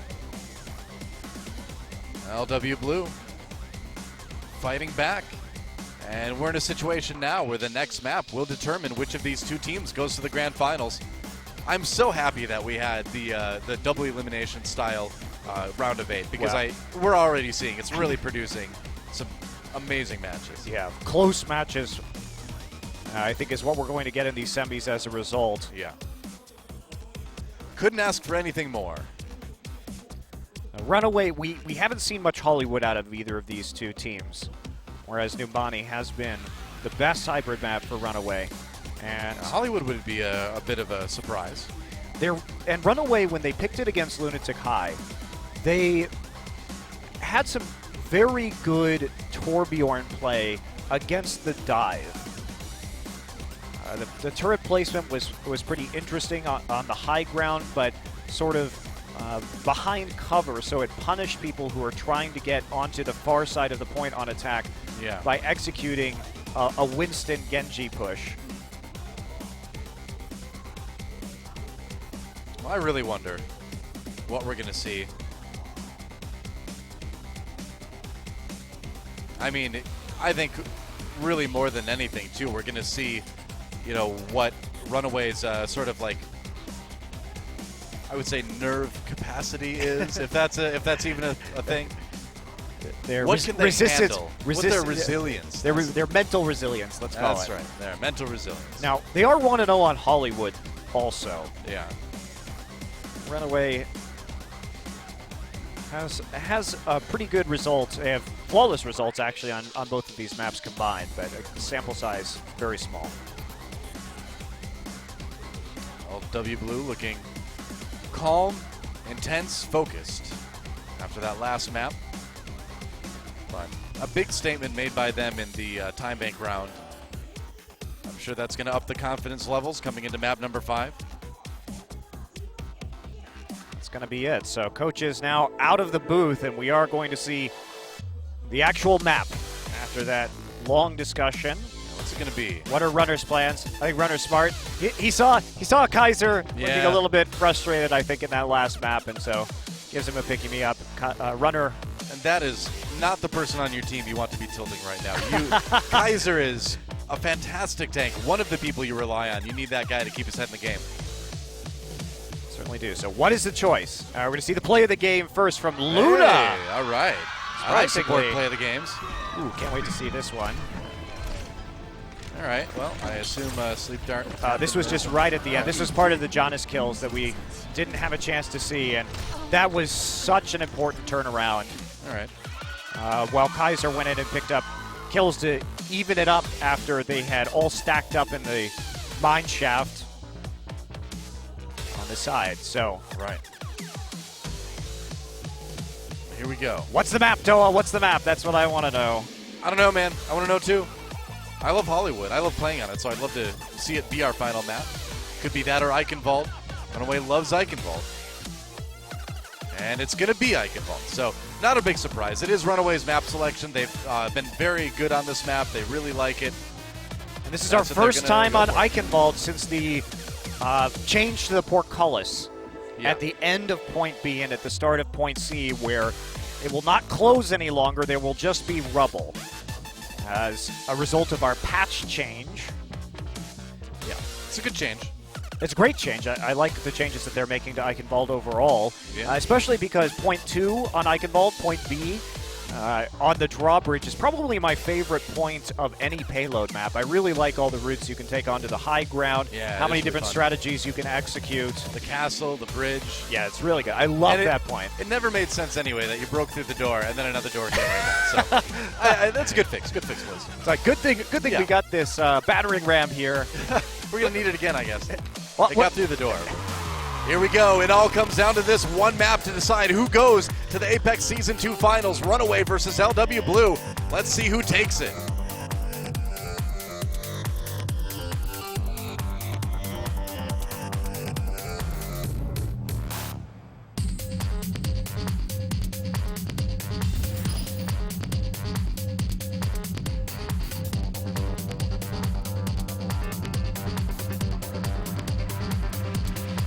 Get it. Well, what you get is a chance for Runaway and LW Blue to go to the Apex Season 2 Grand Finals right here, right now. It's been an epic match, and it all comes down to one last battle here on Eichenwald. And I have no idea who's going to win this one. This could go either way easily. Haksal on the Roadhog. Okay. Yeah, bumper on the Diva. And Stitch sprinting over for the Soldier defense. We've seen a lot of triple tank tonight, actually. Surprisingly, well, of course, we've also seen some triple DPS. A lot more triple DPS than we normally have, actually. A lot more triple tank than we did on the last patch, though, too. Yeah, true. It's intriguing that we've seen so much of that, but I think the value of Diva was underrated by a lot of people. Those changes were actually pretty important because the ability to just stop Zarya cold, where she can't just run into the defensive matrix and plant that graviton. Because a lot of the meta here in Korea on patch 1.7 was centered around nano-boosting Zarya to get Zarya graviton surge, and now you simply don't have as many opportunities if the enemy is playing Diva to get to place the graviton surge properly. Yeah. Here we go. It's go time. Luna back on the Zenyatta. That makes Doa happy. A run Stitch. Went for that Helix rocket, but that was dangerous, man. Flower back on the Widowmaker, and he's going to change immediately. Okay, yeah. Doesn't want the Diva in his face. And that means dive composition. It will be, once again, for LW Blue. Yeah. Being very aggressive early on. Kaiser, low health right off the bat. Need to pull back and get him healed up, which they do, but already Runaway forced into an extreme defensive position here on point A. I love that Flower changed so quickly, but he's just going to take that. Right click. And there's the difference, Noah. That's going to be one of those right-click changes, most likely, that comes through. Haksal gets nailed by the pulse bomb, but during the breather, so he doesn't go down. Roadhog's a sniper now. Luna picks up Stitch. LW Blue has a chance to harass and reform here a little bit more quickly on the point. That means Haksal needs to make a hook or make a play happen. He's got to be careful, though. Oh, gets the heals just in time. Looks like they've managed to stabilize a little bit here. Well, I don't think they have. I think they're going to be starting to go down pretty quick here on the point. Haksal goes down. Yeah, reinforcements were there the entire time. They're just faster for the offense. Yeah, Sabielby having a ball there, basically untouched throughout that entire engagement. Recharges his pulse bomb very quickly. So that fight, crucial. They're going to try and make one last stab at it, but with that Orb of Discord, Kaiser hits a big shatter. Can he turn it back? Yeah, Kaiser not giving up just yet, but Luna comes in with the Transcendence. LW Blue, the ones finding the kills as they try to keep this offensive push rolling. Got to dodge the self-destruct. They nearly have point A. It's so close. The control meter nearly full up. Oh, Hawksaw in big trouble. Takes a breather. May not live too long, though. That's a pretty good delay, all things considered. Not bad. It was another 30 seconds or so. Yeah, it keeps going, too. 1 pixel left, basically, at this point. There we go. The payload will move. Oh, no, Tracer, get off the wheels. Okay. I was worried there for a second. Were you worried, Doa? Now, she was already dead, so no, not really. Despite all of that, LW Blue uses only 2 ultimates, so disciplined in their approach. That has been an issue for them over their last couple of best of 5s, is overcommitting. Flower maybe bites off a little bit more than he can chew, but they're still waiting for the cart to go through the gate here. Yeah. Wow, very optimistic pulse bomb from Stitch. Well, he got the Primal Rage out, and this is going to force a pretty big commitment here from LW Blue as they use a lot of ults to try and force through this point. Yeah, wow. Surprised they committed that much. Stitch still getting the backlines, getting the kill onto Luna. I think that was a misread there. I think they were thinking they were heading into a bigger fight than they actually were. They used so many ults only to basically lose that fight. That's the thing, that pulse bomb should not have resulted in all that. Should just heal the monkey up and you're okay, but I think they expected a bigger commitment from Runaway, which sort of drew out an overly big commitment from LW Blue to that fight. Wow, I'm really surprised. So right after I, of course, compliment them on their good ultimate efficiency. Caster curse, man. Yeah, Flower at the end there did blow the Dragon Blade, but looks like he wanted to switch over to the McCree in any case. The handle switch on the Tracer, Stitch rather, on the Tracer in the back line. Yep. Oh, there's a nice pin. Kaiser finding Sableby. And Stitch not lasting too long either. It's a bad day to be Tracer, I guess. Kaiser gets a nano boost. Low health, needs to stay alive. They barely keep him up. That certainly, the damage reduction from the nano boost certainly helping out there. Gets the mech with the fire strike. Meanwhile, Graviton surge for Runaway as they try to put a defensive hold together, and it looks like they will for now. Solid Graviton. Yeah. To mop everything up and even gets the remaining members as they stream onto the payload. Now, they use the sound barrier as well for that, and I'd have to go back and watch that fight again, but I'm not sure if they really needed it. Yeah, it looked like they were going to clean things up from the Graviton. Yeah. So they retake control of the high ground, however, and they are in a dominating position around the keep with 2 minutes left. Good hold by Runaway. And this is why I think Eichenwald was such a crucial pick for them, that they had the map choice on number 5. Means that they were coming in with a pretty large edge. That's right. Diva not going to boop anybody off like they had hoped. LW Blue getting that payload over towards the bridge now. Yeah, 2 members of LW Blue already down, so again, beating a retreat. Flower dies very late. They've got about 2 pushes left. A hold here would be huge for Runaway. If they can stop the payload here, they will be in a great position to win this one. And that's exactly what they want. Kaiser coming in. He's got the Earth Shatter. They also have a self-destruct. These are 2 great ultimates for stalling. This is particularly that self-destruct. This is a match-defining fight coming up here.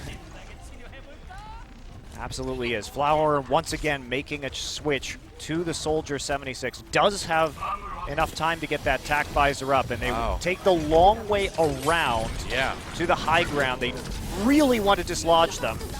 Well, they have to back off too, so Runaway kind of stuffing them there. Self-destruct gets Sableby. That is big, and now Flower can't get a lot done with the tack visor. Gets picked off by Stitch from the high ground, and they back away. Doa, he didn't have the tack visor. He just had the nano boost on right there, but because he died, he's not going to get the tack visor. LW Blue commits so hard to that, and now Runaway all the crowd control, tack visor available, and soon Runner will have the sound barrier.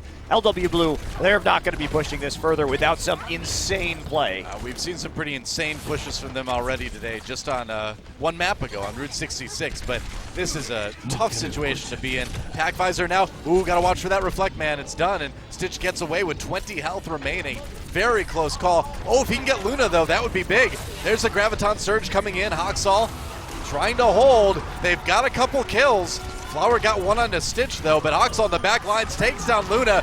OT ticking away, and perhaps with it, LW Blue's hopes of making it to the finals. They needed to get the payload farther than this, and it doesn't look like they'll be able to. Long stall by Flower before he finally goes down, though. Can they get more people? They're trying to pile onto this cart, but they're always going to be at that disadvantage. Yeah, true enough. Earthshatter comes in for Janice, though. Gets pushed out immediately for Kaiser, yeah. Good hold still. LW Blue, they have time to get back onto the payload, though. Everybody has to get off the cart right now. Yep. As the self-destruct comes through, they do desuit the D.Va, but actually LW Blue making a concerted effort to get back onto the cart, and Flower has the Dragon Blade. Seriously, back with a vengeance with that ultimate. Nano boost onto Bumper on the D.Va. Gonna try to occupy Flower and keep that payload from moving. Such crucial plays from both teams here. Flower holding it long enough that his team can get back. And now another big overtime push. Runaway. Man, you talk about nerves. They are going crazy for them right now. Looking at another long OT push coming in from LW Blue. And they may actually take point B. They do. Actually a huge play. No, wait, it's 0.75 meters away. Can they actually hold here? Well, I think they're going to do it eventually, though. Bumper has to leave. Yeah, So because they had lost 3 people, it was half of them still alive, half of them dead, and there wasn't any way you were going to try and hold that with just 3. So I think they do the smart thing. Don't lose too many members, but this is now suddenly a much better push from LW Blue, thanks to Flower and the Dragon Blade. It was so close, and not just the Dragon Blade, it was his stall while the rest of his team respond, just living long enough to get them back. You know, Haksal, good start for this fight right now. LW Blue, though, they can back off. They've got another couple pushes now, 1, maybe 2. So losing this fight isn't the end of the world.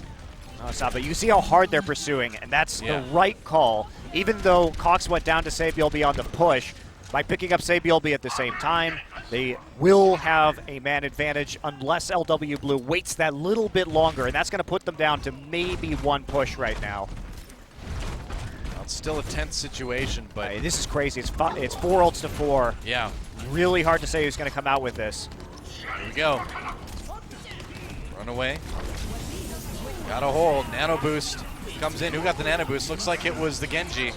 Yeah, Flower trying to make something happen. Oh, got absorbed! Haksal not getting that Graviton Surge down, and LW Blue pushing this payload in a hurry. Bumper doesn't get back in the mech, and LW Blue putting together a monster push here. Janice out of the way, though. They don't want to lose him. Oh, man. Kaiser, they lose him, though. And that's what we expect more from Meko here. When we say he's more of a D.Va player, that was a hero save on that ultimate. The payload's nearly there. Bigger shatter onto Runaway. Another self-destruct, no kills from it. They had to back away the payload. Nearly there. LW Blue, whether they finish this or not, have put together an amazing push. Runaway fighting back now. LW Blue just trying to maintain as long as they can in overtime here. I think that might be it, Doa, but in spite of that, they nearly got held before the drawbridge on point B, and they almost get it through to point C. Wow. So a game-saving push in the final waning seconds for LW Blue. I mean, Runaway, they've got to psych themselves up now. They practically have to take 3 points themselves, and they were so close to having a great hold on that second stage and just barely couldn't finish off Flower, couldn't stop it in OT, and now they're looking at a pretty high mountain to climb to tie this one up. Meko has had a couple clutch defensive matrix just eating those the Zarya ultimates rather tonight. Well, coming from behind sometimes, and that one gives them just a few more meters. Insane. Well, that old suit armor is getting quite a show here tonight, isn't it? Very exciting to be in that castle. Yeah. I'm really glad they made that change, by the way, because it didn't make any sense that you have to bring the battering ram to the suit of armor. Aren't you like battering down that door so you can get like a truck in there and sort of get things out, right? Maybe. You know, if it were me, I'd just get in it and start piloting it myself. It'd be awesome. Yeah. Why does Reinhardt have to be the only one who gets to pilot the Crusader suit or whatever? Yeah, why can't you just walk in through those little doorways, get in the suit, and then just hammer your way out the main door? If I was Mini Diva, I would be tossing my suit off the drawbridge so fast and just like jumping in that. Oh well. LW Blue not going for any funny business. We're not going to see Symmetra. We're not going to see Torbjorn. They don't have to full hold. Yeah.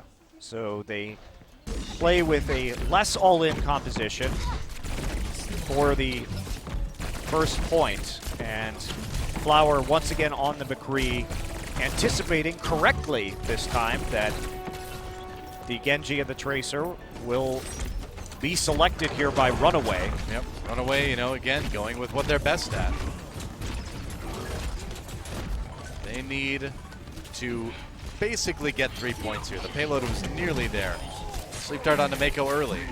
And that's going to cause Runaway to just hop in. Yeah, quick D-suit. Oh, sleep dart onto Kaiser now.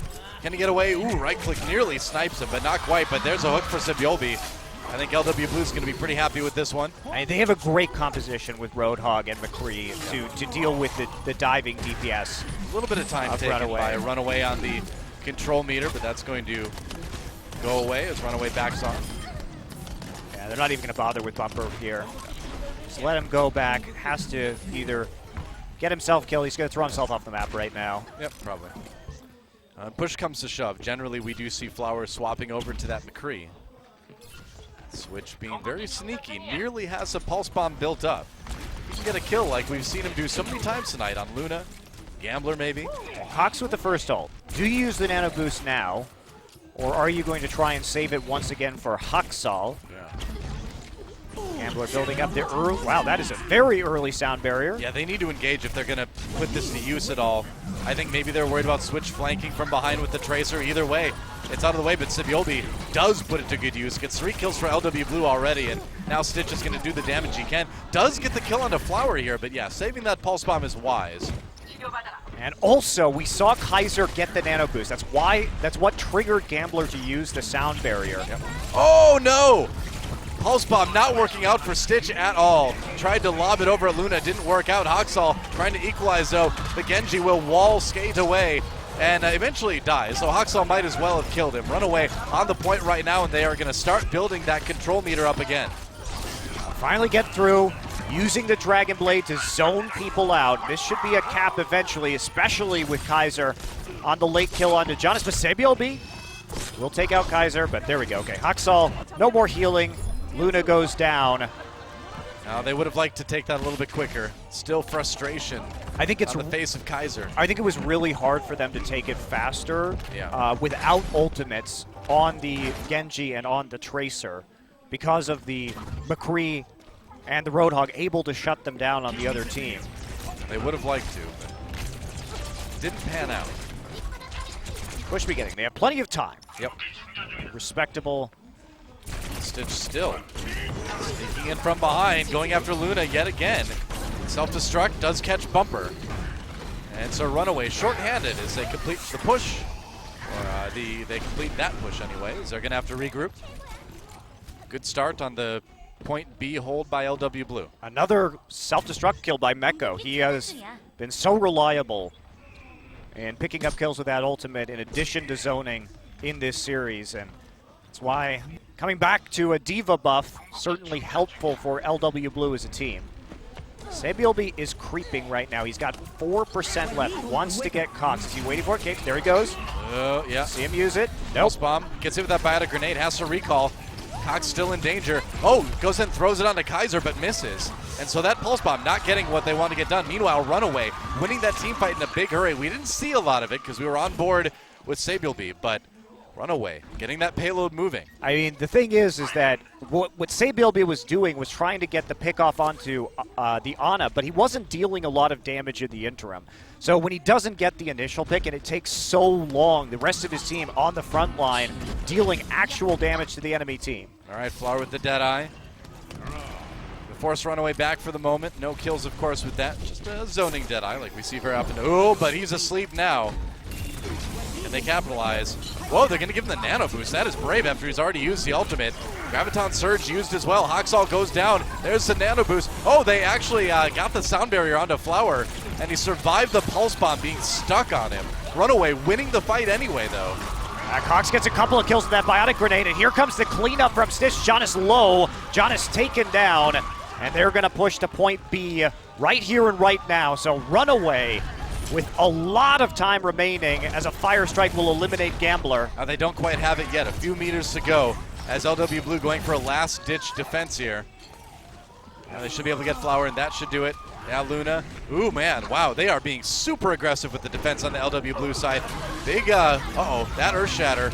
Jonas did not want to use Shatter there, nor did that self-destruct have to be used. They used that, two that crucial is ultimates. So worrisome if you are LW Blue. Throwing in those ults at the end when you didn't have really any chance to defend, that is a massive mistake. Well, Runaway's got to be just overjoyed to see that. They know they're coming into this with a big ult advantage now. LW Blue may have just given them the game. That is so bad for LW Blue. It's going to be so hard to defend now. Flower over on the Mei, which we see him switch to quite a bit in these situations. Kaiser, the king of Earth Shatters in this tournament, needs to come up big here if he wants to send his team to the finals. Looks like they're going to have to wait, though, as Bumper goes down, and this push probably going to get stalled out. Oh, a 5-man Earth Shatter, though. They're going to give him the nano boost. Kaiser! He gets two. The Eye of the Kaiser. Can they get it the rest of the way, though? It's got a long way to go. It's a team fight. It's a team wipe. Yeah, they got everyone. Can they get it? Oh my Kaiser gosh, might have had one of the biggest rolling. plays of the tournament. Tracer's there, though. It's not over just yet. It's so close. There's the sound barrier. They use it to try to win this next fight decisively.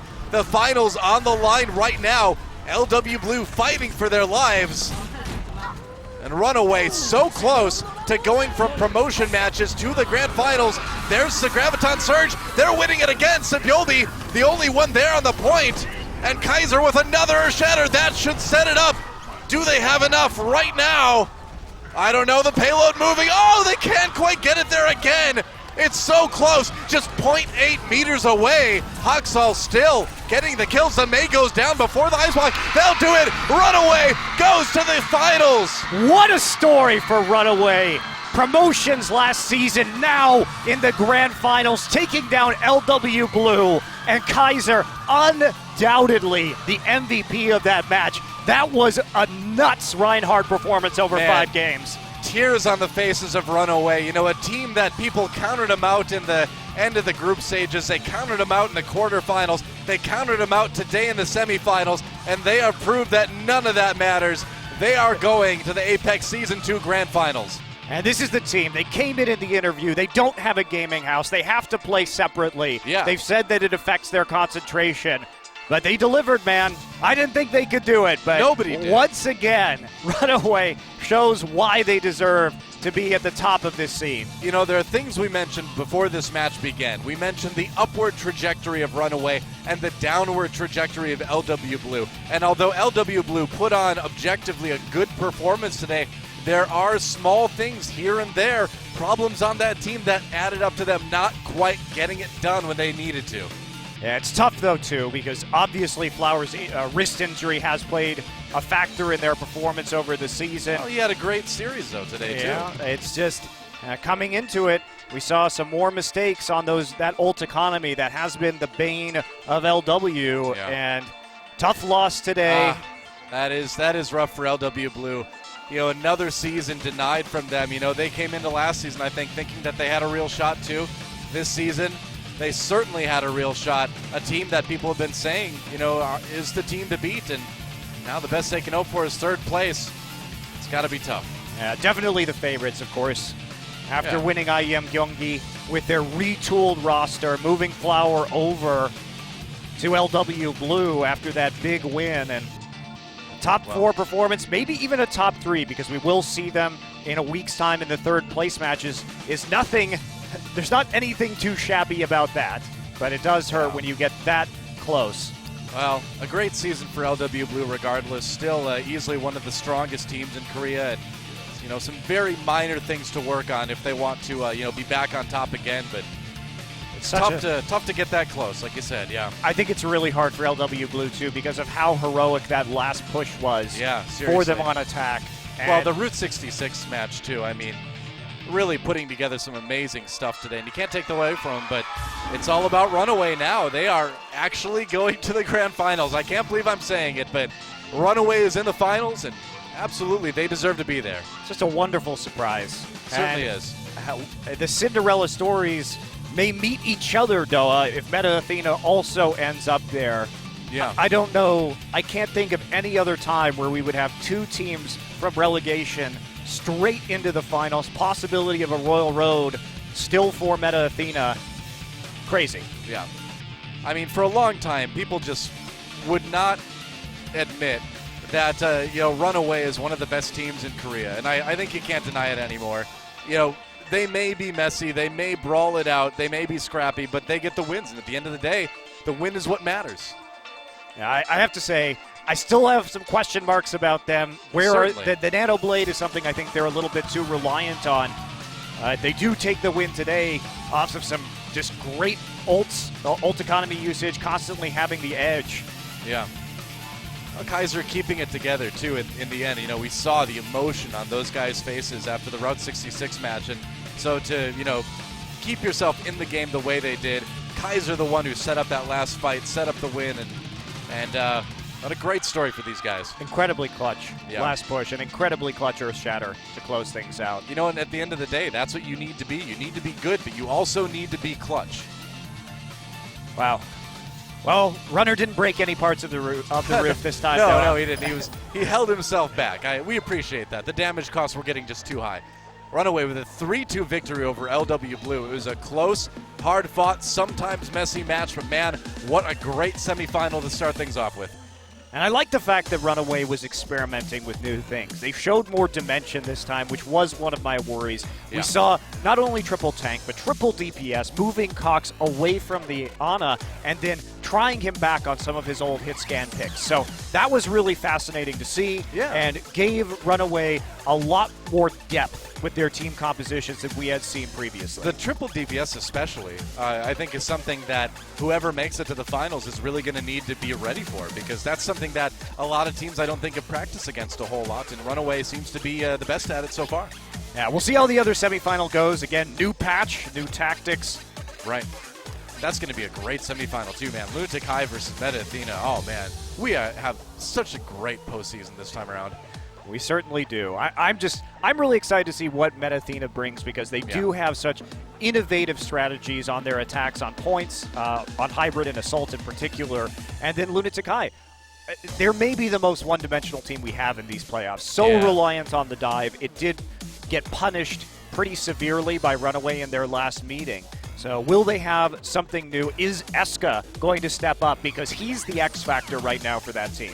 Eska had some really good rounds in their last quarterfinal match, no doubt about it. Yeah, certainly. Well, the McCree is kind of what he's been known for, but he's going to need to have that and more if he wants to have any chance of helping Lunatic High get to the grand finals. Looking at it on paper, honestly, I got to say Meta Athena's coming into this one a little bit favored. I think so too, but again, the Diva buffs are really going to help Lunatic High, because maybe they will be able to shut down Hoon Zarya a little bit more. We didn't see as much Zarya play today. We did see more of the eating of the ultimates, because you can't just walk up, and that's so telegraphed. If you're a Zarya, if the Zarya player is walking into you, you shouldn't be able to do that. You know what's happening if you're a Diva player, and now that you can actually take out those ultimates more easily, and there's not a way just to force it, as it were, with the Zarya player, that may in fact hurt Hoon quite a bit. Exactly, and again, our grand finals coming up. We know one of the teams already. Runaway is going to be at the Korea University Tiger Dome on April 8th at 6 p.m. Going to be awesome. Tickets are sold out already, but hey, you can still watch it on stream, and there's nothing wrong with that. That's right. You get to hear us on stream. If That's you right. go to the event, you might not actually be able to hear that. That's true. You probably won't. Who knows? But either way, Kappa all night. Although I suppose if you've got Twitch on your phone too, you can do that. Here is a delay. Nah, whatever. Yep. Oh, it'll delay, I suppose. It's true too. A little bit of a delay, but that's fine. Wow. I have Runaway continues to impress. I thought that they would probably be going down 3-1 to LW Blue tonight, but another. Yeah, it's funny to say this because they were number one in their group, but another upset, I would call it. Even so, I'm done. I'm done predicting against Runaway. What can you do? I think Runaway is a great team. Yeah, they are. Sometimes I'm not quite sure how they get the wins they get, but they get them. You know? It's so funny, too, because they were playing in that online tournament, and they were losing to Brazilian teams. It's like, kind of a mystery. I'm sure the ping was a factor. Yeah, but it's like 200 ping. Come on. Well, the Brazilian team had a lot of ping, too, as I understand it. Very strange. I'm surprised they even competed in that tournament, given the circumstances. Yeah, to me, it seemed like just like sort of a worse way to scrim on like high ping. Yeah. And showing your It's potential strategies and picks to opponents. We've got the semifinal coming up, so let's play on high ping against teams that and let people have more footage of us playing. I thought that was quite strange. It was all part of the plan. Just sandbagging, you know? It's like, all right, we'll do really bad in these online tournaments that don't matter, and then people think we're going to be bad. They'll underestimate us. We're going to show all these strategies that have nothing to do with us. They're going to try and counter us. I mean, maybe it's next level mind games. We're going to go quad support. I just think it's a mistake. Well, didn't matter. That's kind of the theme for Runaway. Is the mistakes don't matter. Just win anyway. Yeah. I can't believe that shatter Kaiser had. That was mind-boggling. I can. You can? Just Eye of the Kaiser, man. The Eye of the Kaiser is... So Eye of the Kaiser is the thrill of the fight. I couldn't think of an alternative line for that one. You get the idea. You definitely do. Well, wow. He has been such an important player for Runaway's entire run. Yeah. And without Kaiser, I really don't think Runaway would have even gotten out of quarterfinals. So absolutely. I mean, he is, with all the attention on Hawksall, of course, I do think Kaiser is the star of the team, you know, and he proved it. He was the one that came up with the huge play that got them to the grand finals. No doubt. There you go. Exciting times. Well, Doa, it's been a long night. I'm so glad that we got such a good semifinal. I can't wait till the next one. Yeah, it's going to be great. Join us next week, guys. It's going to be Lunatic High versus Meta Athena to see who will face Runaway in the grand finals of OGN Apex Season 2. Doa and Monty Crystal from Seoul, South Korea. Thanks for watching, guys. We'll see you again next week. We'll play some Overwatch. Enjoy Arisa. We won't get to enjoy Arisa for a little bit longer here. Well, we can play it ourselves. But we'll see you later.